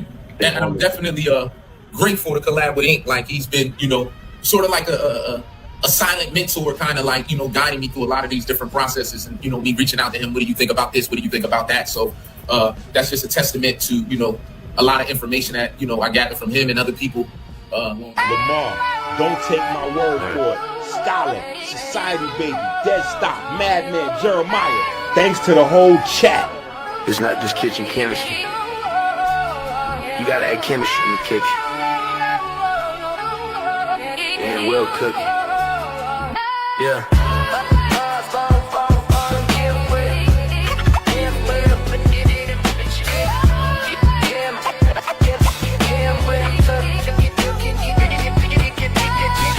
Osborne, Politic, Kheper, Amber, on your speaker.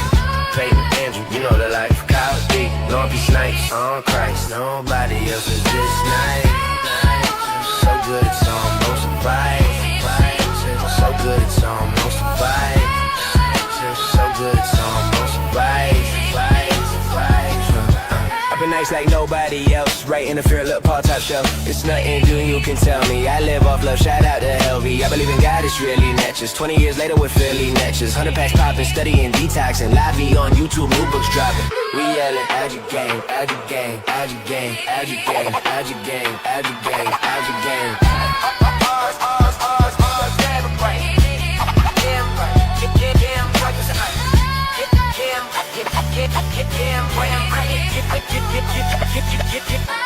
Osborne, Amber, Politica, Kheper, I'm your speaker. Peyton, Andrew, you know the life. Kyle D, Lauren B. Snipes on Christ. Nobody else is this nice. So good it's almost a vibe. So good it's almost a vibe. Z still with us. Mun still with us. Tiff still with us. Hey, this what consistency get us. Golly, I'm in Robert, Cuddy, Hot One. We stylin'. It feel good to see Jamal Allen. Do it, Rashawn. Let me feel like LeBron. Hey, I'm telling you, chat, that's the topic. I see the life fiber optic. Level has got it. It's real. I give thanks for tuning in. It's soon to win. Make sure you're doing him. Oh yeah. Make sure you're doing him. Make sure you're doing him. We yelling out your gang, out your gang, out your gang, out your gang, out your gang, out your gang, out your gang. Bars, bars, bars, bars, and what? Damn, damn, boy, hey, damn, well, I was born M4, politic, Kheper, ride, Amber, you speaker. Peyton Andrew, you know the life. God B, Lord B Snipes, on Christ, nobody else is this nice. So good it's on motion vibes. So good it's on motion. Mark Hill and Jalen's, family friends.